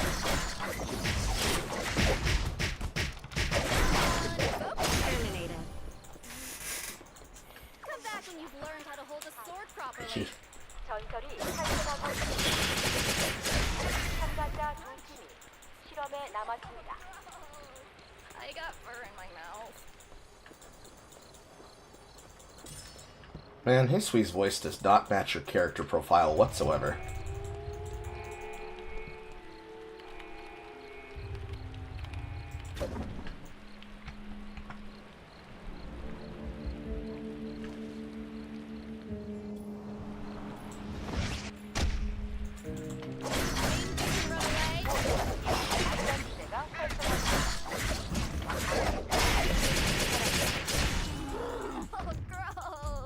Where are you?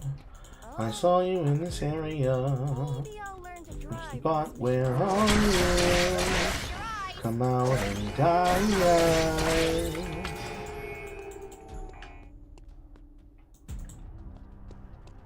Ah, that's why I lost the first fight against you. I actually do need to be putting points in W. That's stupid. And it died in the storm. Alright. Now my internet's decided to stabilize. My name is Hisui, and I am the strongest.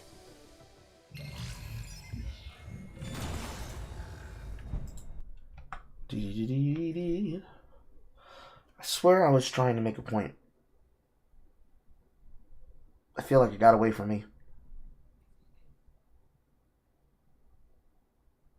Nope, got it. So, time investment. Every game is a puzzle box. Trying to find ways around playing the video game means you don't actually want to play the video game. It means you want to extract the benefit that comes from being in proximity to the game. If I take 300 hours to try out a game and to really take it for a spin and try it out for size, and my 300 hours are communicative to your 4 to 10 hours of first investment gameplay, I have to be willing to ride it out and let the game show me what it has to show me. And unfortunately, the competitor part, it doesn't let you disrespect your own time. I believe that's where I was trying to go before my internet started fucking my ability to broadcast. You have to respect yourself and your competitors in order to really be able to actually learn the video game. Some of the best advice is that you have to be willing to understand that every enemy you face is basically God until they demonstrate that they are not God. And every ally you have is a fucking retard until they demonstrate to you that they know what the definition of an Archimedes spiral is. Online competitive video games have gotten worse because of the fact nobody has fighting spirit. Nobody has the spirit of competitor because nothing is serious to them because it's just burning time. The statement, bro, chill, it's just a game, is a very interesting statement. Because if it's just a game, delete your account right now. It doesn't matter, right? So if it doesn't matter, and it's just a game, stop playing right now. Disconnect from the lobby right now. So we can go next and we can get actual competitors. It's almost never that easy. Almost never.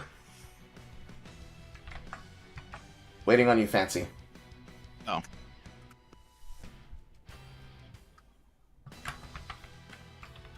It's almost never that easy. If it were that easy, League would not be as toxic as it is. Because players that don't actually want to play the game would stop playing it. But like a cancer, every season update, every patch update, every major game balance change, there they are, in preseason, absorbing time, stealing your picks on lane, banning your hover champions if they feel like being toxic, because the game is free, but making an account is expensive. If I want to play on 5 accounts, I have to make 5 accounts and level 5 accounts. The only time people invest in leveling an account is when an account got banned or suspended. If it is the case that you have a person who's a frequent flyer that has 20 different alternate accounts to play the game on, and they're dog shit on all of them, then they're just rotating numbers. So, free-to-play games become dog shit because of that. They're free-to-play, and because they're free, people who would not play them are playing them if they would have to be asked for money at the door. But then you have the grifting problem. Marathon. Server Slam's free, so the chucklefucks like Smash JT try to misrepresent the game for what it is. We know for a damn fact he doesn't have a competitive spirit. That's not going to stop him from trying. And thus, the absolution of his gameplay makes the game look like it's complete dog shit.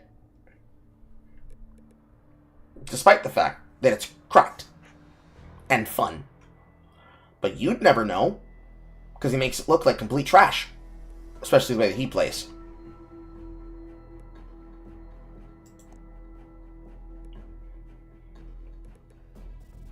Go into a situation of similar comparison, where you're thinking, no time for self-pity. Just got the difference between you and everybody else is just basic foundational skill and knowledge. And it's everything from hacking to glitch abuse. That game's gonna crash and burn and die fast because it doesn't inherently benefit the casuals. I feel like the casual audience has a lot more buying power and a lot more control power over a lot of conversational power than they should. But they have a lot of opportunity where the conversation should be if they can say, I like playing this, so I keep playing it. Deadlocked kinda has that problem where it's in between both. The finals doesn't have that feeling anymore because it's old now.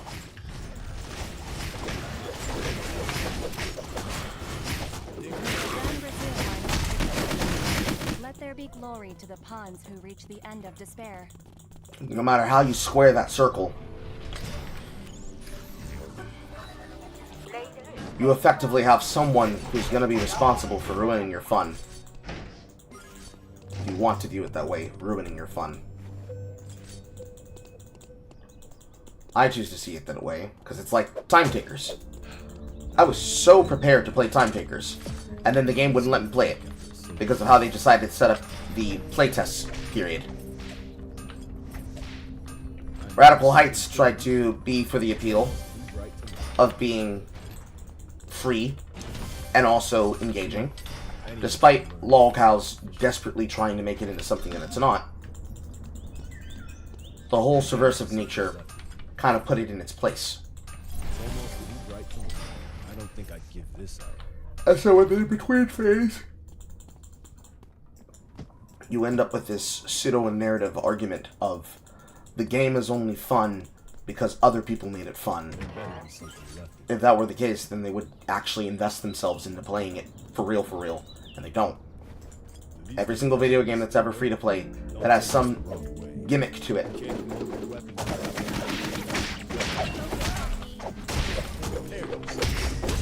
that makes it different. Different enough that you can enjoy it.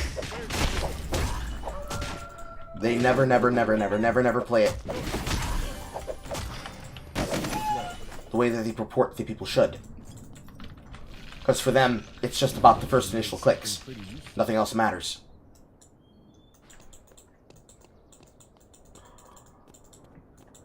I wish that we're not the way competitive games go. I'll teach you a lesson.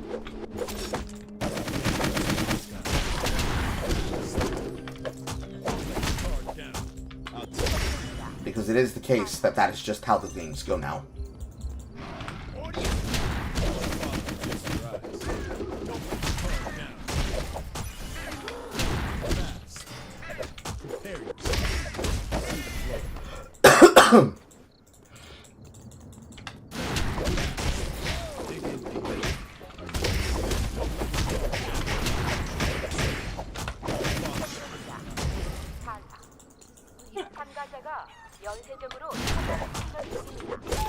God, I just want to hug you with this knife. Wind cuts through the sky.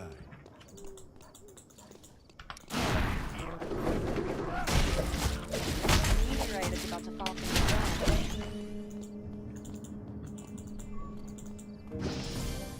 There's gotta be a gym somewhere. Where's the gym?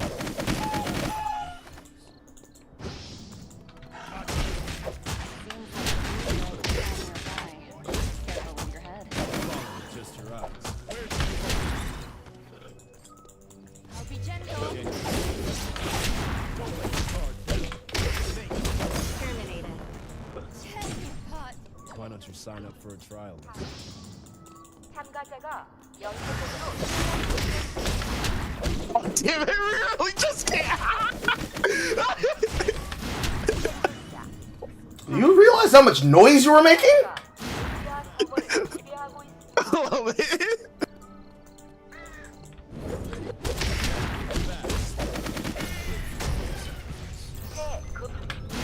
Meteorite just collided.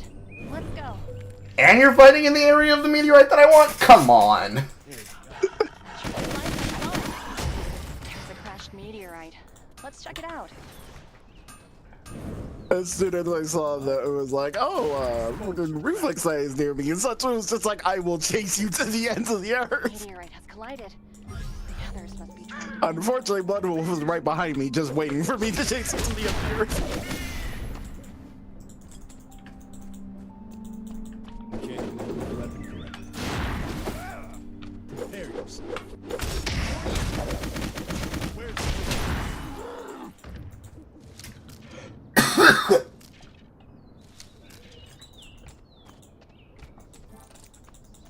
I wonder what the proper steps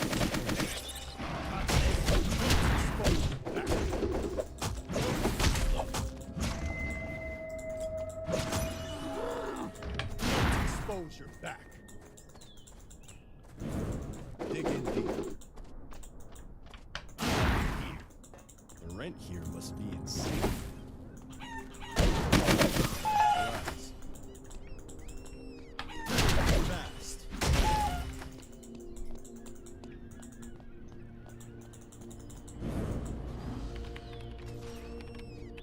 Let's see if A dimensional rift is about to form nearby. are you ready?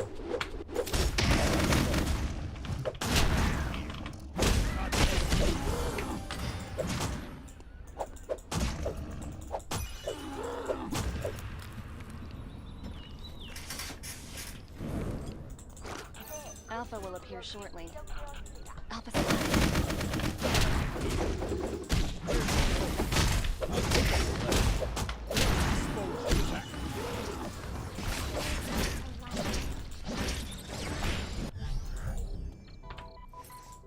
This looks expensive. Alpha is here. Watch out for his sweep attacks. Expose your back.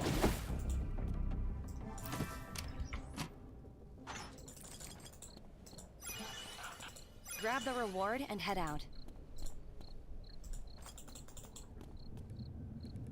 Phew.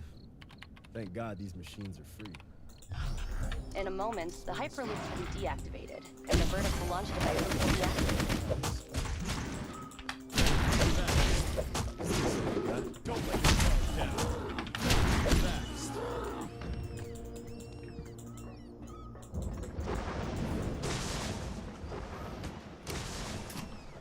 Useful.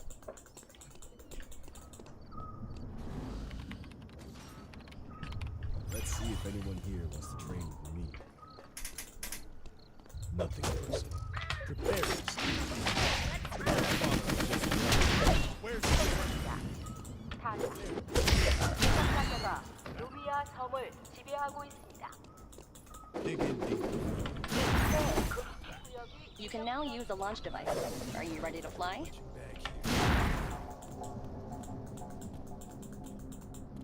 Dig in deep. There's a meteorite over there.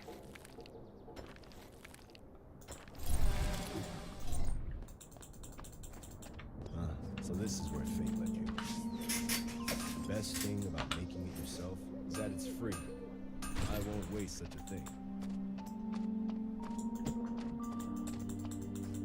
I'll teach you a lesson. Make no mistake.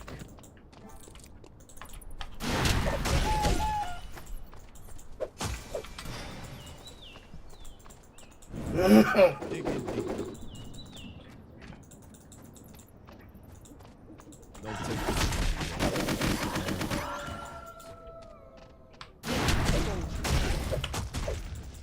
I'll teach you a lesson.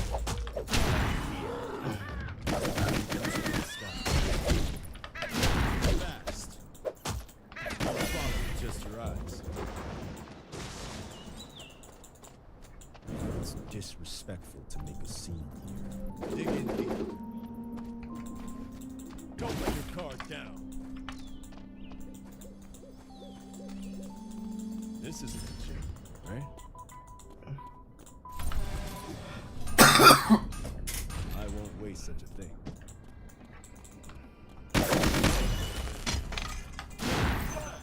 A tree of life has spawned. Hurry! Humans are just like trees. We need strong roots to grow tall. Are you ready? Fast. Wind cuts through the sky.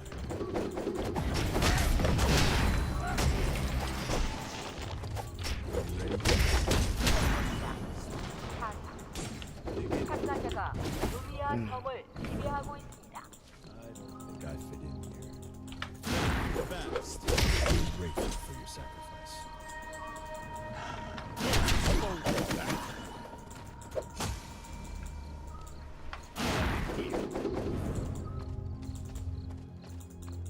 Don't put your guard down. There you go. Make no mistake. Surprise.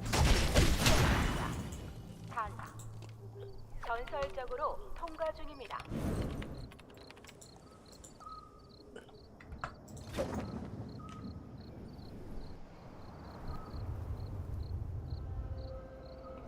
So this is where fate led me.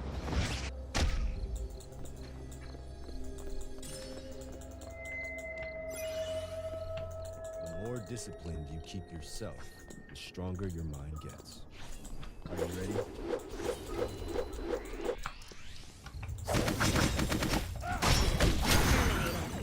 Did I? Why don't you say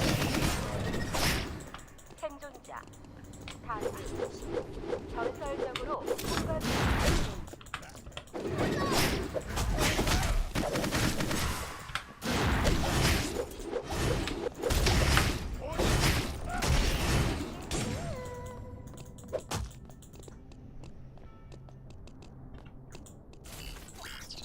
prepare yourself?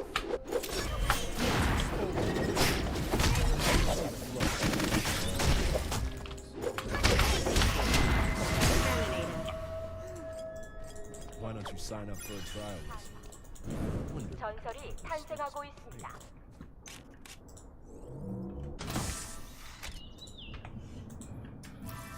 They want dudes. They want dudes. They want dudes as a new recruit. They want dudes. They want dudes. They want dudes as a new recruit. They want dudes. They want dudes as a new recruit. They want dudes.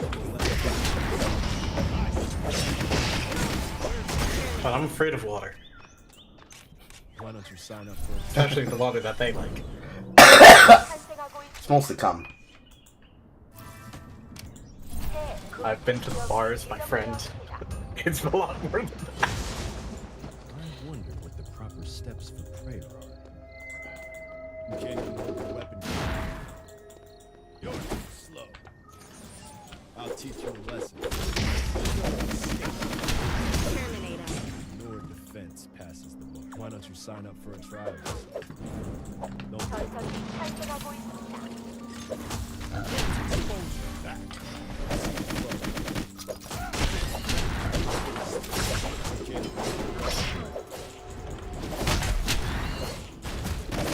Terminator. Did I? Why don't you sign up for a trial? 전설적으로 통과했습니다.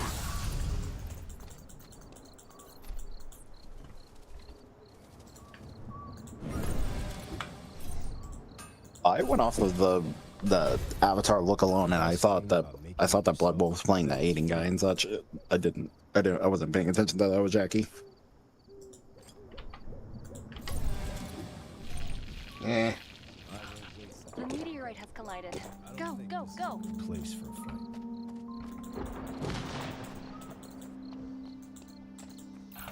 Dr. Reedline will spawn shortly. Terminator. 생존자. 사사. Why don't you sign up for a trial lesson? Maybe you can get away with stuff. 전설이 탄생하고 있습니다. So this is where fate led you. Terminator.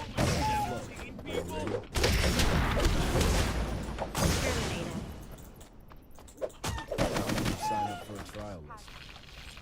전설이 탄생하고 있습니다. Scars are the proof of discipline. Are you ready?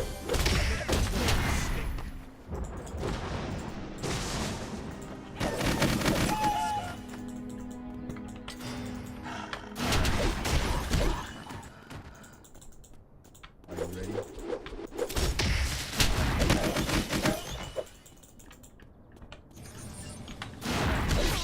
Terminator. Why don't you sign up for a trial lesson? 전설적으로 통과 중입니다.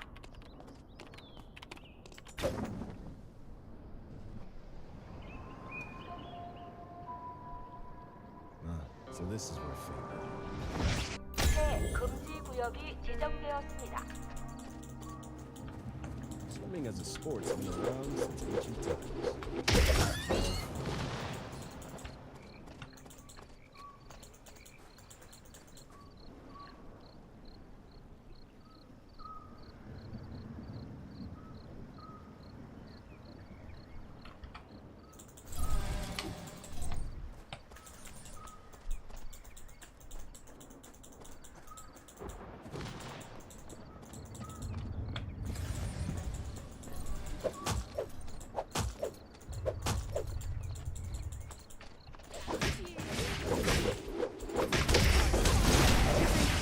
Entered the fight.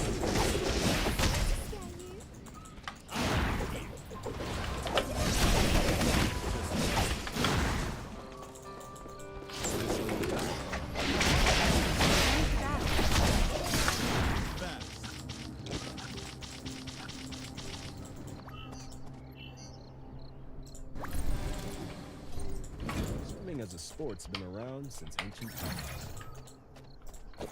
Can't stop. Gotta keep training.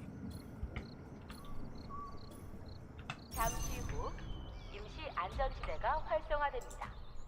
안내에 따라 이동해 주시기 바랍니다. And then set down. Once the temporary safe zones activate, only one team can survive. Stay alert.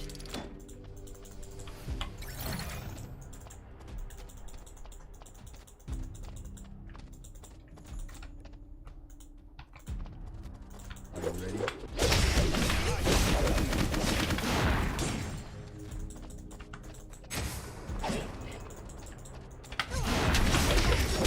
Is this all you got?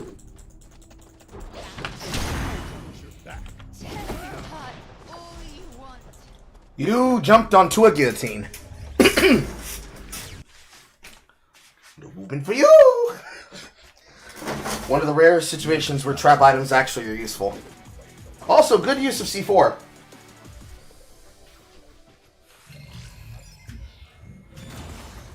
He was using the bots as spotters. I was using the bot as a spotter.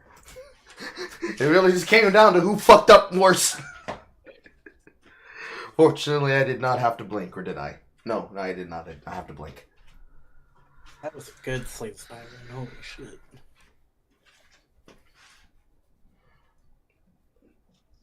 However, to bring the conversation that we were having that got broken up because the fucking broadcast getting fucking hazed by my connection to a full circle. You can't get competition like this if you don't harbor the space for it to happen in. And unfortunately, games like this have to live by being heard and found by the people who want to be in them. Because the alternative is that they get ruined very quickly.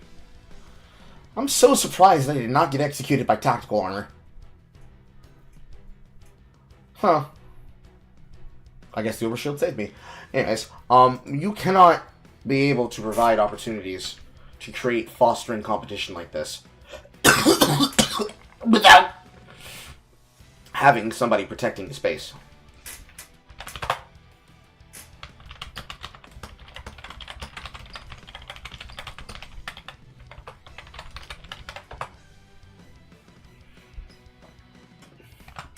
Because the ultimate problem is that the reason why League used to be good in the glory days is that you could do the goofy friend slop builds. But the problem was that those characters were so unviably broken that you categorically had to change them because they were literal zero counterplay characters. Original Yorick had zero counterplay. Original Scion had zero counterplay. And then, in the world of 200 years of game design, that designs characters like Fenrir and Hisui and Janus and fucking Soul and Mordred and fucking... Can't even remember the other name that I'm looking for Smite. Well, I'm going to say Thoth. Because Thoth is just as A tier and S tier as Janus. And Yon... the Windshitter brothers in general, and every champion that has been released since the release of... I'll go back as far as Echo. These characters live in a perpetual state of, we try to get people to play the game because they want to have the ability to tell somebody else they can't have fun. And in that world where that is the level of competition that you're creating and inviting for, you're not able to make a space where you can actually have real competitors. Because they don't actually care about the video game and being real competitors. They're worried more about using their elo as a cudgel to tell other people, listen bro, you're more dog shit than me. You can't actually talk up to my level. How about you get a kill? Get a kill, get a kill, get a kill, get a kill, get a kill. And it all becomes about your performance in the moment, not your performance over time of your career as a player. That's why every single game always says over your X career. Because your career total is not the same thing as your season basis. Because season to season, if you were to actually perform in the video games on a collective basis, you will catch yourself phoning in your performance. Because you get to a baseline form of maintenance. That baseline maintenance is what happens when you're plateauing. If your plateau state isn't master tier, one above all, Eternus, whatever your fucking high rank in your game is supposed to be comparative to. In other words, if you're not playing on the level of a sponsored tournament player, where you're signed to an org, and in your contract it says, if you throw on stage and troll, I will fine you. If your management level of gameplay isn't on the level of a player like that, you shouldn't be talking about who's skilled and who's not at all whatsoever. Open lobby, and also last lobby. You can't talk about skill level whatsoever. You first have to foster competitive spirit between the people who are fighting against you and fighting with you. Then once you've created the fundamental basis that allows you to have that fun between yourselves, then and only then can you actually say you're really playing the video game. I guess Reflex is not signing in this one because he logged out. Dude. You really cannot be able to create that have and have not environment Because you ultimately have to actually, at the end of the day, be able to have a serious conversation over what is actually viable and what is not viable. And the problem is, in many video games cases, they are not viable for these environments because they just fundamentally do not have the ability to sustain the environment that allows for competitive play to become emergent. They don't encourage it, they don't plan for it, and if they try to encourage it the way that they like claiming that they encourage it, they're really just justifying the basis of the have and have not environment to create a Mordhau loop. Because real competitive players, their ultimate goal is to not let you play the game. That's actually what the real competitive viability standard becomes. Because that's the solved puzzle box state for a player of a fighting game. Deny you your options, and then torture you while I force you to play my game. My game is press a button and die. Or, if you're an Armored King and King player, press a button and get cradled to death for perfect in 30 seconds. Some form of defusing a bomb. Let's put it like that. My game, as a competitive player, is to disable all of your options and force you to defuse a bomb in 30 seconds or I win.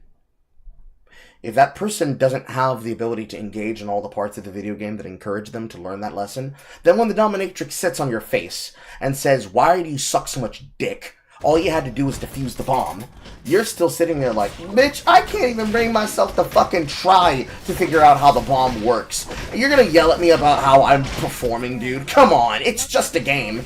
And then she punches you in the mouth and says, "Bitch, if it's just a game, why do you care so much about talking back?" Because there's two wolves inside of you, and both of them want to come. But I didn't know it was gonna reach that. But there are two wolves inside of you, and both of them cannot reconcile being dog shit and being made fun of for being dog shit. I don't care what people say, I'm trying to have fun. Then you wouldn't care what people say in the first place, and their opinion would never be a factor. Now, I can't say this is always cope, but it is something that people will say in the moment. They'll say, "Bro, you talk too much. Players that are that good don't say anything." No, actually, players that are that good don't have to be told. There's a difference. Players that are that good that they can figure it out on their own don't have to be told. You need somebody to lay it out for your ass so that you can be able to get to a fundamental basis. You need somebody to show you the first steps on the fucking puzzle box so you can open the goddamn shit and get to the same point where you can say, "Listen, bro, you can't even get this far. You shouldn't ever be giving anybody else advice about this. Why don't you actually be able to progress steps on the fucking thing before you try to give people advice, bro?" That ultimately is the same shit and leads to the same problem. Where everybody is an expert, but nobody's a teacher. Everybody wants to be a leader, nobody wants to be a follower. And once you get down to that point where you have that many people being that fucking annoying at that wide of basis, well, all fun's gone out the window. There is no fun, because you've got a nigga chirping in your ear every 50 seconds. But unlike somebody that when they ask the question of what, you don't know what it is that I'm talking about? Okay, let me teach you what it is. You just have somebody who's just paying the fucking damage for it. Ergo, all these fucking people who want to act like Laughing Comet members. If it is the case that every single fucking competitive video game will basically die a slow, agonizing death because everybody gets tired of that fucking person playing in their match, that is because every single one of those people is that guy at one point in time. Some of them just aren't being honest. Fortunately, most of those people find themselves playing in Marvel Rivals, so you won't see them very often. And of the real competitive players, they play multiple video games. But they also, too, like to relax and chill. So they will play the video game, but they'll also play other video games as well. And if you're one of those people that says Steam Charts is the world, then you kind of have to factor for that situation of this person wants to play in an environment where they feel invested in what they're doing. You die in the dimensional rift. But think carefully before entering. It's pretty much a high-low ratio whether or not you give that much of a fuck. Me, personally, as much as I could yap about it, it's kind of like the conversation I was having with Jeremy when I was with my mother getting ready to send her into surgery. It's the idea of the fallacy of the optimal and ultimate arbiter of success and failure. If there is a person, and that person is to be considered the moral arbiter of what is good and bad, and it is in the opinion of that person that they are the ones that know ball, and thus in the knowing of the ball, they are also the ones that get to decide who has an opinion and whose opinion is valid and whose opinion is not valid. It is of the opinion of at least myself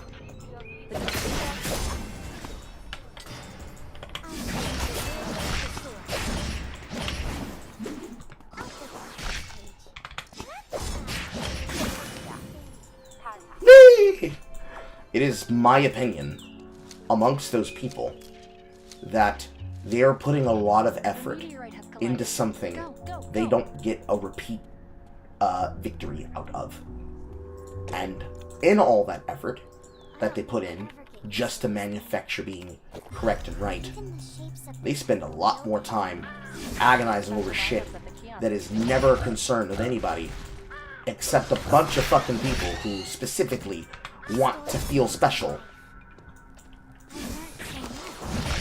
To the only fact that keeps them relevant in that nomen parlance is the fact that there is somebody who will be putting some level of investment into the shit they decided was the most important thing for them to discuss or to agonize over. Because there's always going to be a sucker born every minute. There's always going to be a new video game around the corner that everybody and their mother wants to play. But there's not always going to be this game experience where you've got that many people all having the same experience at the same time and actually communicating that experience in any semi-decent way you can expect a person to communicate that experience. Because they're just not fundamentally the same. Fundamentally, they're not the same. They don't look the same, they don't feel the same, they don't play the same, they don't act the same, they don't sound the same. When you really know ball, you know for a fact they are intrinsically different to their vital core. In choosing to make an argument about how it actually is, though, you are demonstrating in more ways how it's not than it is. Because the function of the system is how the system functions. I don't need to make an argument about people playing a video game they're already playing, because they'll just show up and be playing the game.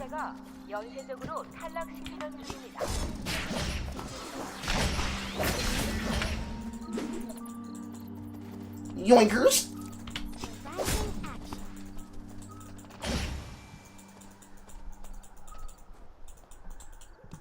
I know that foot. Cold-blooded! You project the fight against me, I win the early purple fight. Then it's like, oh, you and I were going to the same place! Yoink! That's mine now. Oh. Oh, the karma. Oh no! You're here to follow me! There's been a lot of announcements today. Holy crap. I'm sorry. There was nothing. Warframe players are eating good again. They're getting more edgy shit and more proto-frames. Fantasy's eating good. Good days. Good, very good days. 새 금지 구역이 지정되었습니다.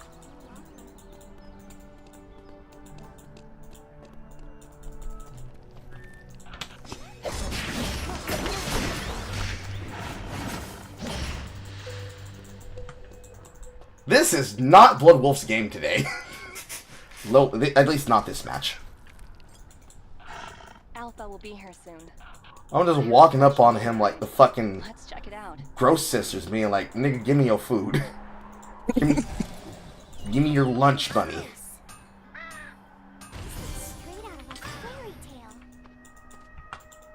However, I spy with my little eye somebody who shouldn't be crossing Fire Station.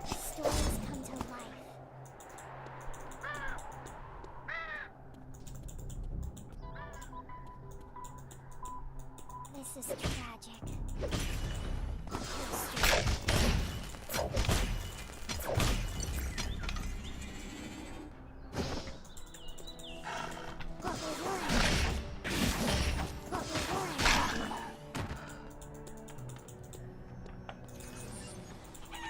empty school.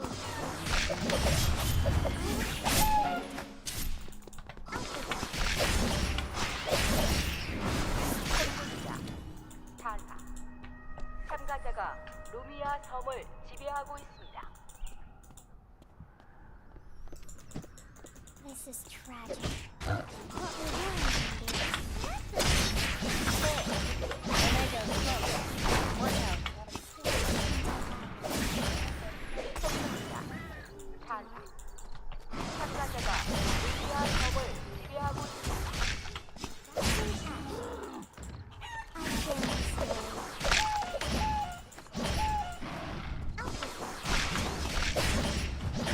so much.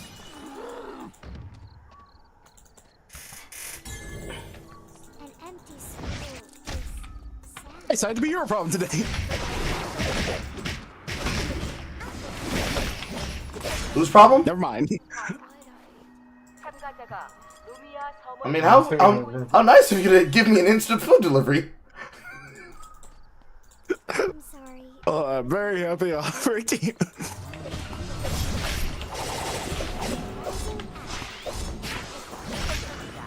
It's like you're just 전설이 like on my head, and I'm like, that's a nice ample wall I got there.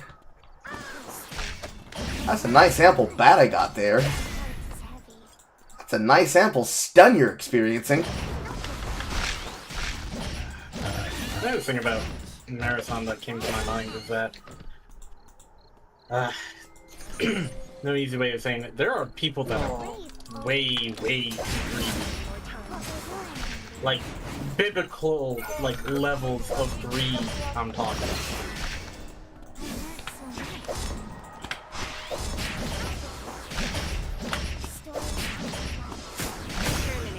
Live on kindness alone. Oh wow. Wasn't that like a scene from a fairy tale? I feel like I slowed you down well enough that you weren't able to get a replacement for your chest. And I forced you to go to archery range to find those 2 boxes. And that is responsible for your death. Because I took away your optimal items, didn't I? Yeah. That's rough. You found Dr. Weakline's spawn point. Is Nancy still in? Yeah. Oh, you're gonna have to avenge him. Empty school is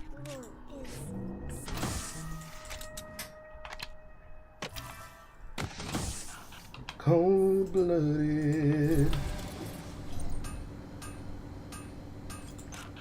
The meteorite has collided. The others must be trying to get to it.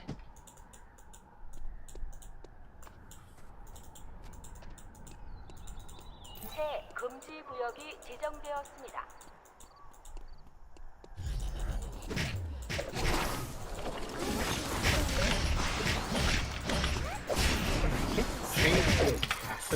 Particular bars. Aww! I Wick, really you just died to the Wickerman.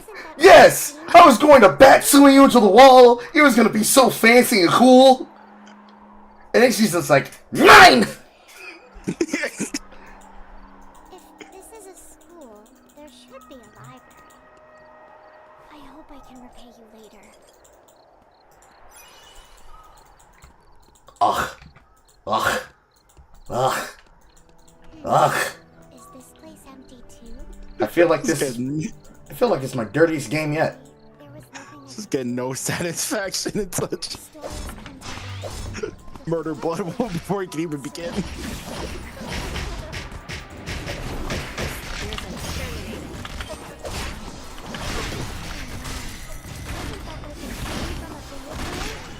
전설적으로 통과 중입니다. Oh wow.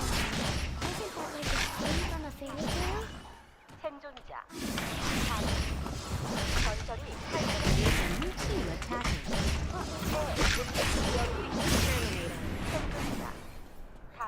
Oh wow. Wasn't that like a scene from a fairy tale? 전설적으로 통과 중입니다. A hospital? Are there sick people here too? I love it so much. The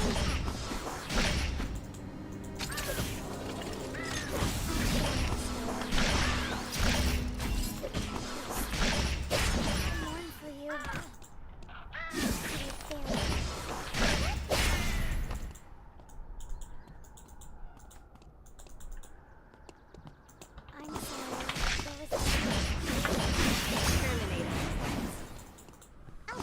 way for me to avoid the ball without getting killed constantly over by it, or is it just a matter of just try to tank that shit as much as possible? If I hit you in the center, you're getting slowed by 70%. If I copy the spell, you're getting stunned.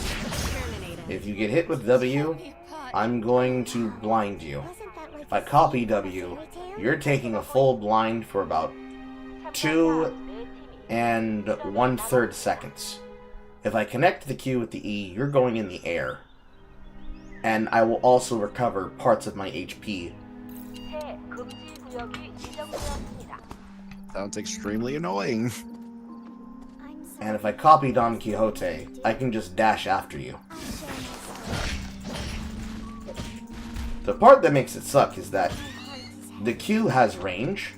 I'm not forced on choosing where to place it, so I can place it as a trap.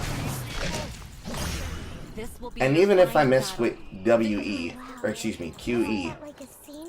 I still have W in the back pocket, along with the clone. So, I got a lot of options to shut down a lot of things, because Sua's just that good. Like, they classify her as a mage, but she is considered a fighter for a reason. And that's because she is a front-sided and back-sided brawler at the same time. You should think that her power would come from the abilities, but it comes from the fact that her passive gives her active hammer swings, and when I hit you with the squeak toy, everything around you is getting hit with a rapid attack hammer that is proccing extra damage, and is also giving me a small passive heal as I trigger it and resetting cooldowns. So once I'm either in or you're running from me. And if I'm running from you, no I'm not. So there's like a window of time where you can engage, and you kind of have to like get me to commit to a clone that isn't blind. And that's your opening window. It takes a mixture of crowd control and shutting her down early.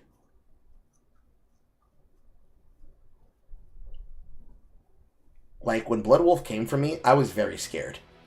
And then when I killed him, I was like, oh. Or no, I didn't even kill you. I think I just took your Tree of Life. Yeah, no, your first engagement on the purple, I think I either killed you and took the Tree of Life, or I forced you off the Tree of Life. I forgot the direction that it happened in. It happened that fast. I wasn't thinking. I was just in the flow state. Let you know. C'est la vie, vis-a-vis. Why is my personal store broken? For reasons. Okay. Do I want a Lenny announcer kit? I don't think I do. I'll take a season fragment. Actually, no, I won't. Why am I on my season fragments?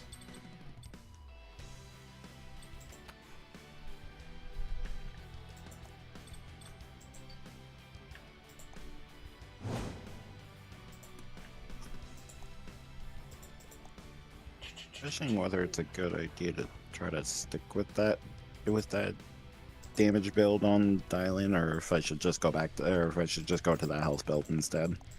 You need to have some form of ticking damage for the health pool.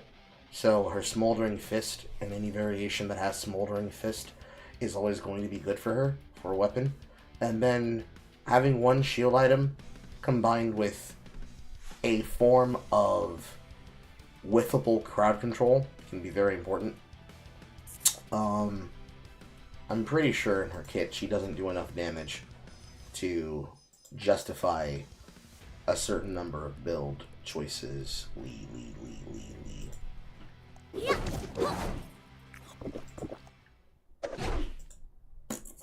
Spitting. Tiger's not common enough. Drink up. So mostly no. The uppercut is going to be a way for you to close extra distance to get more punches. Breath of the Dragon is going to be just like Bokolo's skill. Creating a chain where you can have a stun that then gives you the ability to triple kick on top of the target and also lock them out of their spells should you connect with the Breath of the Dragon. Any build that's going to use Smoldering on Fist is going to need you to have auto arms. You kind of don't have a choice. However, that doesn't mean that you have to lock yourself in to having a chest and a hat that doesn't have some type of shielding opportunity. More than likely, your final red chest will probably be burgundy, and your shoes can be red shoes. But your head probably needs to be a protective item. And there's only like a couple of off the cuff items that I can think of that actually valuably provide you that mouthfeel. So looking at the hats, the first one that comes to mind is Bunny Hat, but you have to immobilize the enemy character to trigger that.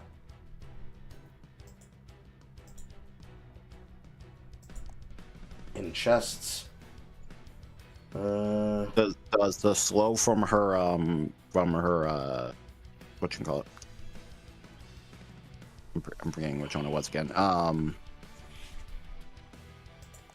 It was her third skill and such, one where she spits at you. Is that counted as immobilizing or no? If it triggers a slow, it should. If it can trigger some kind of micro stun, it will trigger.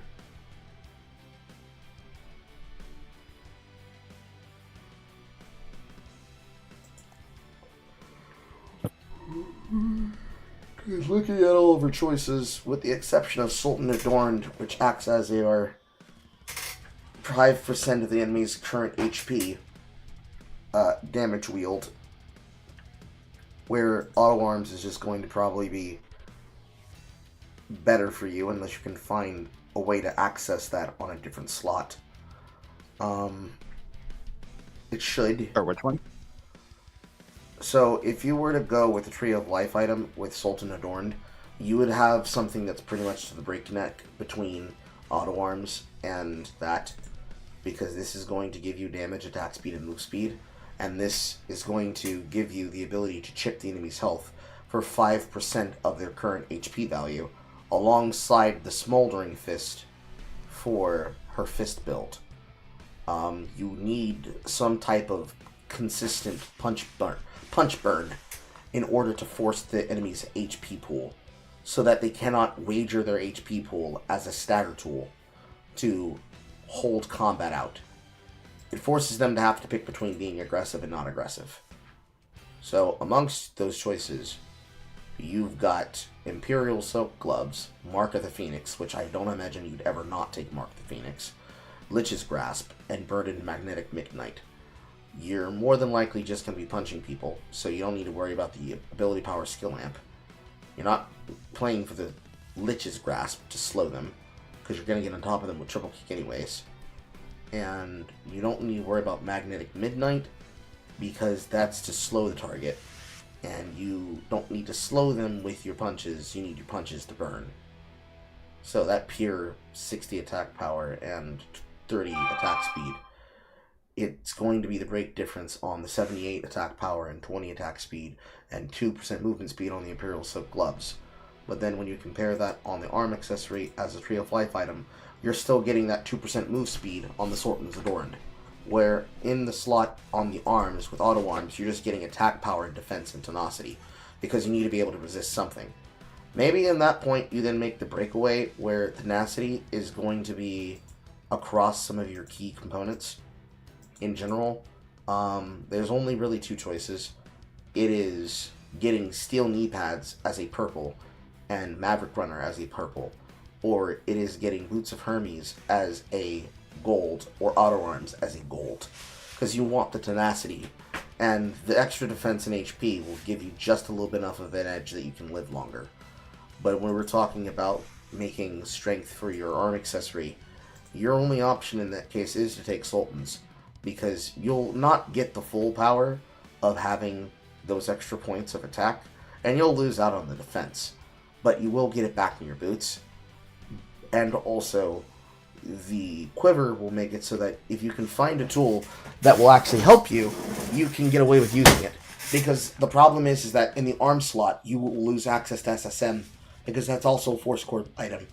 So you're going to have to find a place in your build to either create I'll Die, which I don't think you want, or you need to find some item that's going to give you the ability to shield. And unfortunately, you can't search for effects. So, searching through here cursively, you're not going to find one amongst the Tree of Life chests. No, you're not going to find one amongst the Tree of Life chests. You're not going to find one amongst the meteorite chests.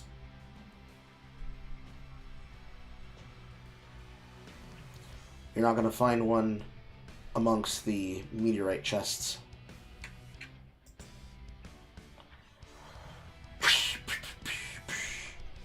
I'll Die is technically a choice because it does have Omnisiphon and it will sustain your life, but I feel like there are better choices for her. Because honestly, you might be able to get away with Almeretta, but still looking to see if there is one.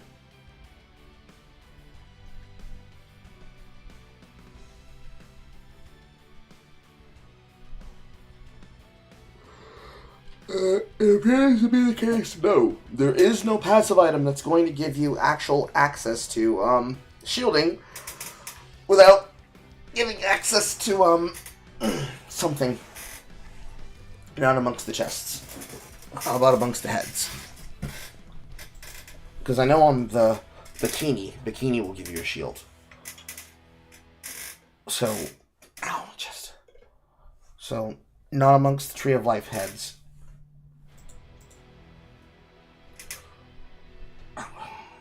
Hurts a little bit. Not amongst the meteorite heads. Not for shielding.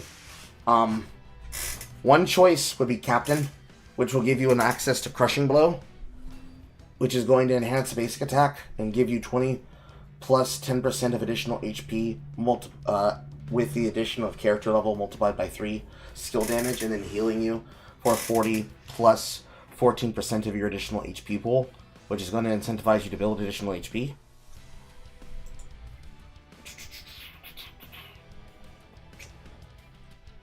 Racing Helmet would grant you the ability on every third basic attack, dealing a percentage amount of your 30% skill amp, and healing for 30% of the additional damage that you're dealing with that AP scaling, but you're not an AP character, so that's a non-starter.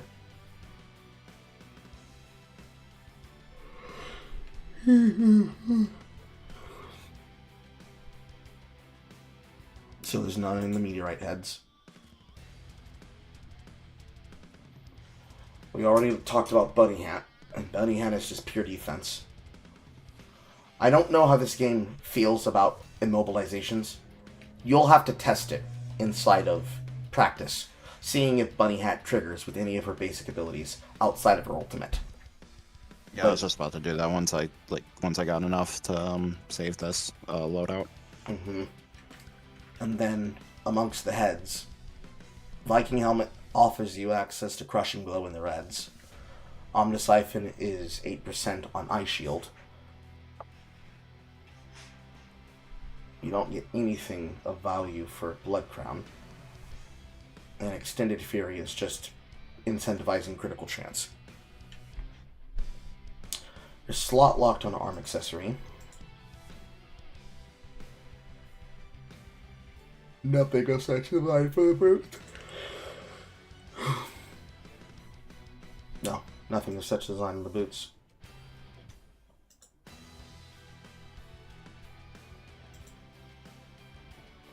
And then the only other form of sustain would be Vitality Strike on red shoes. So it is the case that your way of killing your enemy with sustain is that you have to have vigor. And when you have vigor, it's going to allow you to be able to punch targets like Marcus to death. Again, the character, not Marcus. Yeah, please don't punch me. I remember when I was playing Jackie that Sultan's Adorned was my answer to dealing with tanks, Because the tanks believe that because they have such high raw HP pools, and most abilities are going to shave off maybe 300, 700 health every rotation, every 10 seconds, that with a character like Marcus, whose entire kit is designed around staggering his cooldowns and making you miss your cooldowns as he creates space around walls and then slams you into them, and then just gets all his HP back because he's either using Axe that has critical blow, or he's using Hammer that has a variation of damage that allows him to get away with this while using immobilization and ability effects, besides the ones that he already has, of which there are 2 of them in his kit. 3 if you count his ultimate, comboing with his W to pull you behind him.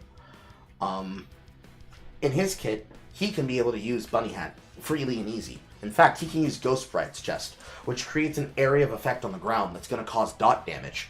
If it was the case that you could use that on her, that would be a form of defensive that would give you the viability and the opportunity to be able to fight back differently. But because she doesn't have heals, she doesn't have heal steal, and she doesn't have Omnissiphon built into her kit, you have to incentivize it with either items, lifesteal, or some type of value from an additional side effect that you're building.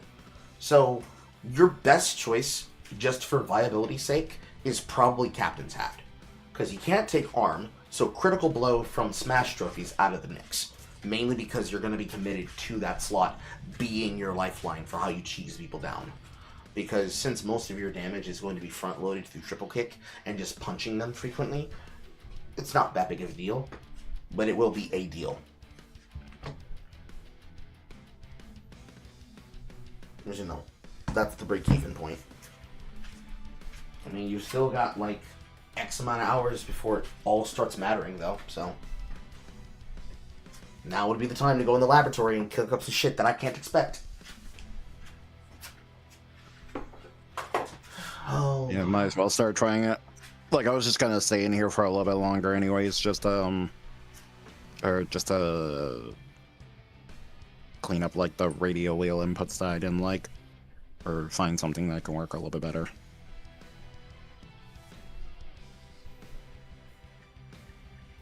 Okay. Might as well just keep on trying that. Yeah.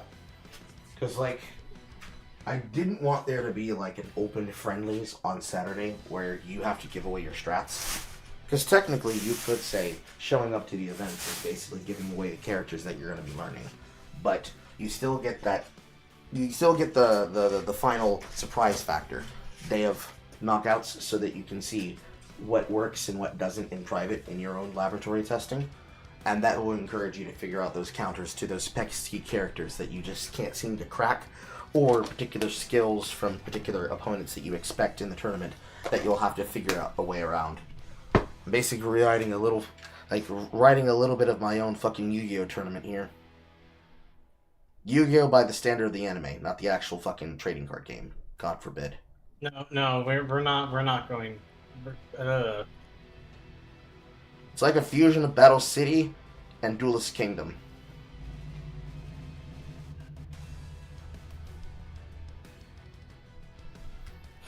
For some reason, all I can hear is me doing my best impression of Pegasus, and he's, instead of saying Yugi Boy, he's just Nigga Boy.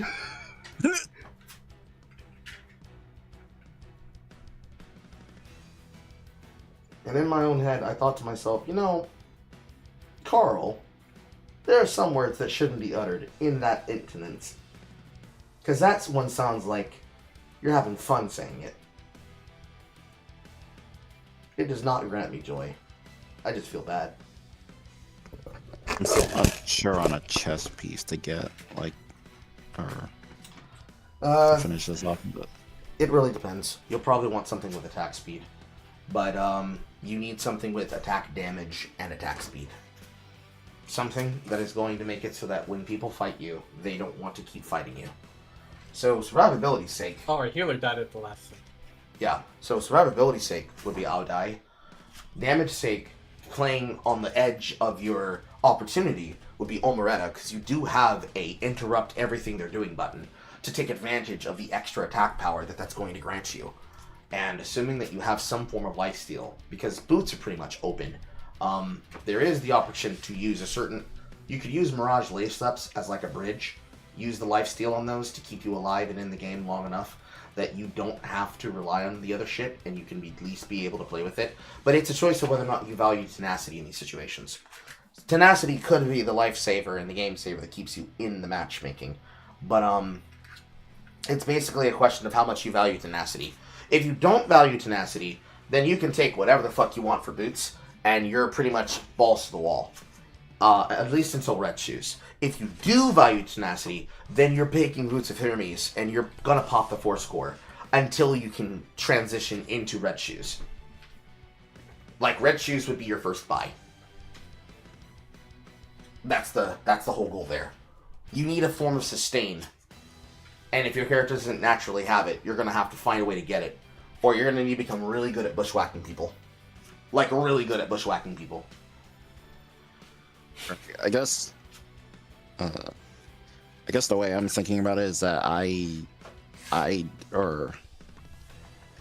haven't exactly been able to use her. I keep on forgetting which abilities are signed to which letters and such, like, until I see it in action. But is it between Q, W, and E? It's like I feel like it's like for a little too long. Oh, okay, never mind. I was down here. Never mind.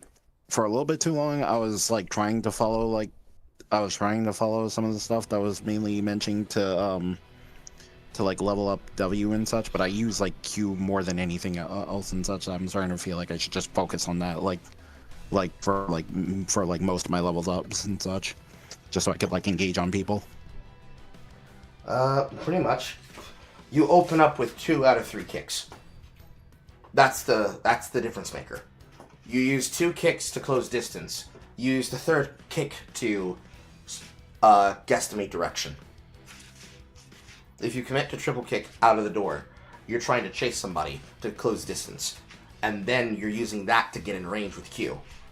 If you hold your last kick to figure out which direction they're going, then you can use that to chase their direction, and then use your spit to slow them. Right. Otherwise, you're just chasing for fun.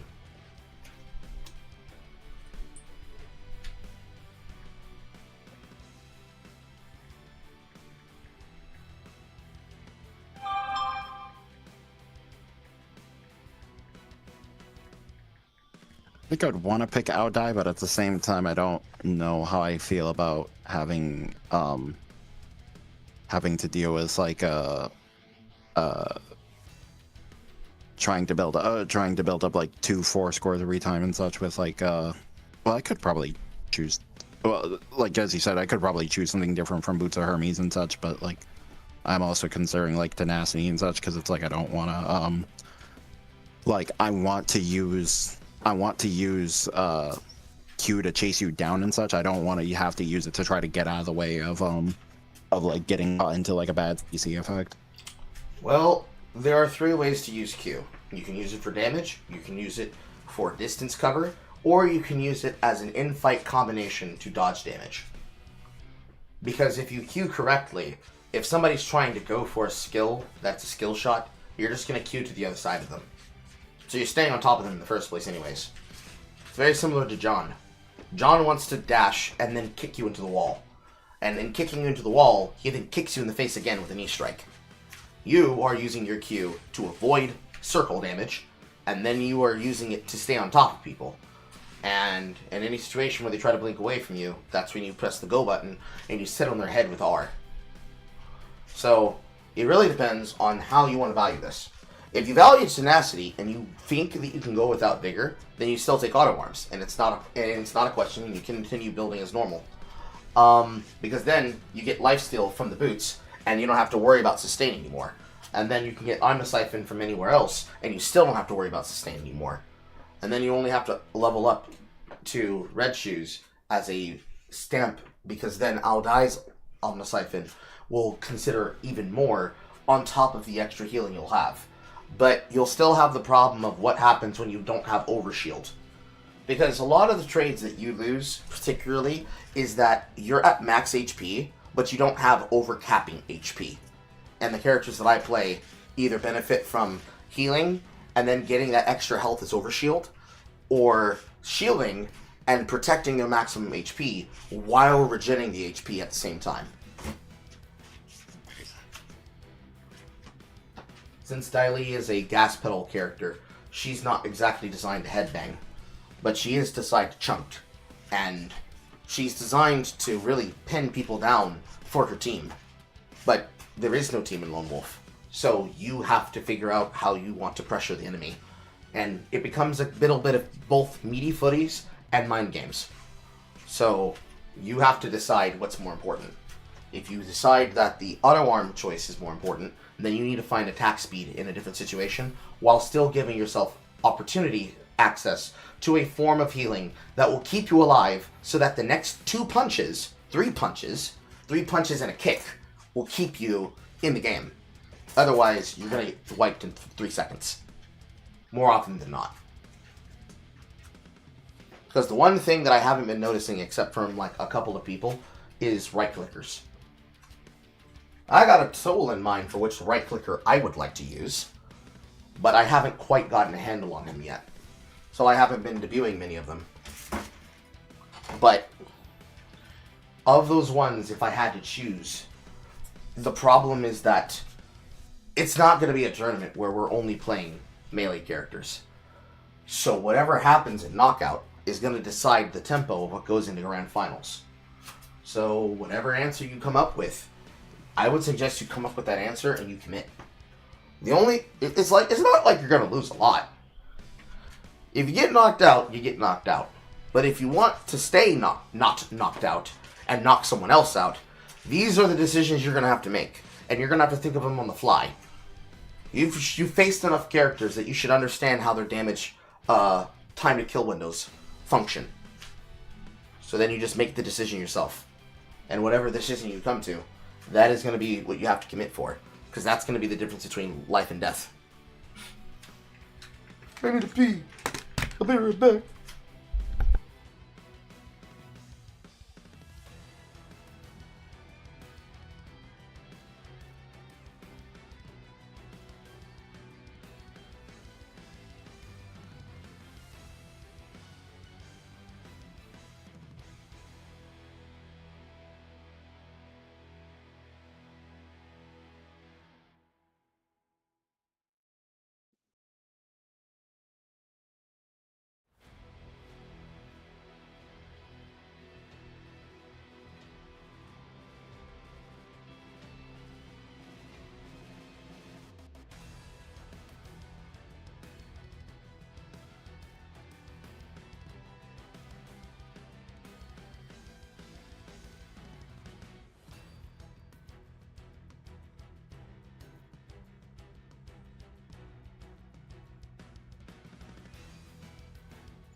Right. Any particular questions before I end for tonight? None whatsoever? And just double checking before I turn the stream off. How are you? We took Mother into the hospital for her scheduled appointment for her knee surgery.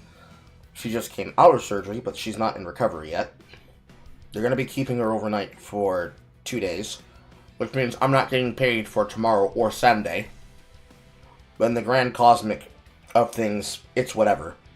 But that's 67 times $2 that I don't get to have in my next paycheck, so it stings. I woke up punch drunk because Devin decided to take us through Wailing Caverns for 6 fucking hours.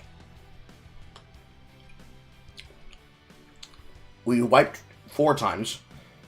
We wiped the 5th time, attempting to start the final boss once we got all the encounters done. He ended up with a lot of different blues. Except for that motherfucker's rolling goddamn greed instead of need. Not surprised there. But allegedly he's having fun. And this is the only time he's been able to get anybody to do anything of real ball-rolling community shit comparative to what I do. So I can't criticize him too much. But he still hasn't answered my DMs. Which is now a running joke between myself and Dry Bread. Another one of his friends. So it's like a 50-50 cut. Some friends are not in happy places compared to where I wanted them to be. I'm in a slightly better place than I was before. But it's still touch and go every now and again. And for what it's worth, I'm trying not to spread myself too thin. Because needing to do what I've been needing to do has been taking me away from doing some of my late night research that then becomes producible versus chats. Because I've been thinking about how to rework the yapping. And I'm right now considering that what I just need to do is bring back the Fried Chicken Henry podcast. And run it as a one-man show.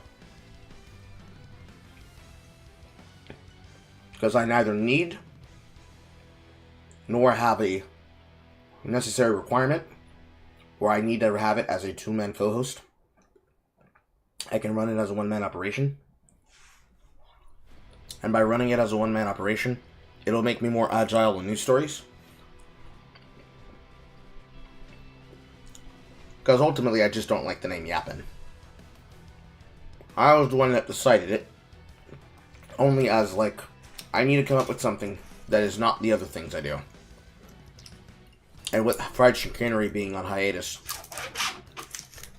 it's just one of those things.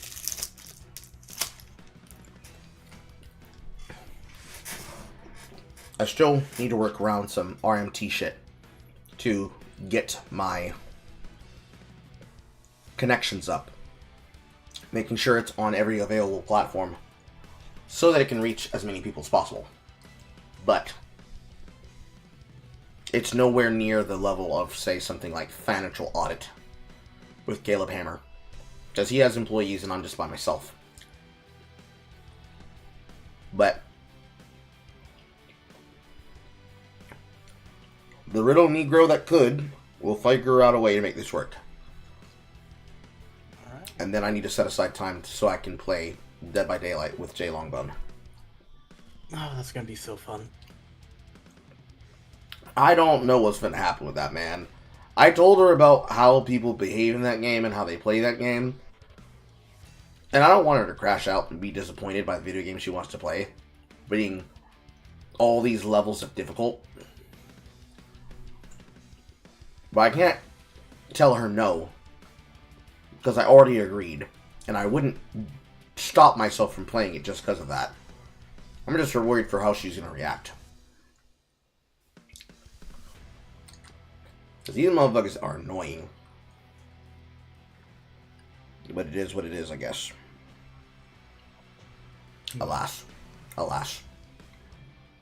Tide goes in, tide goes out. I still take every day and every week at a time. I have to get going. I apologize. You take care. Bye. Bye, everybody. So I guess with that, we'll close for tonight. Give you guys time to sleep, time to eat. And I will see you at some point between 3 to 5, 6-ish p.m. for knockouts. I know, I pressed the button.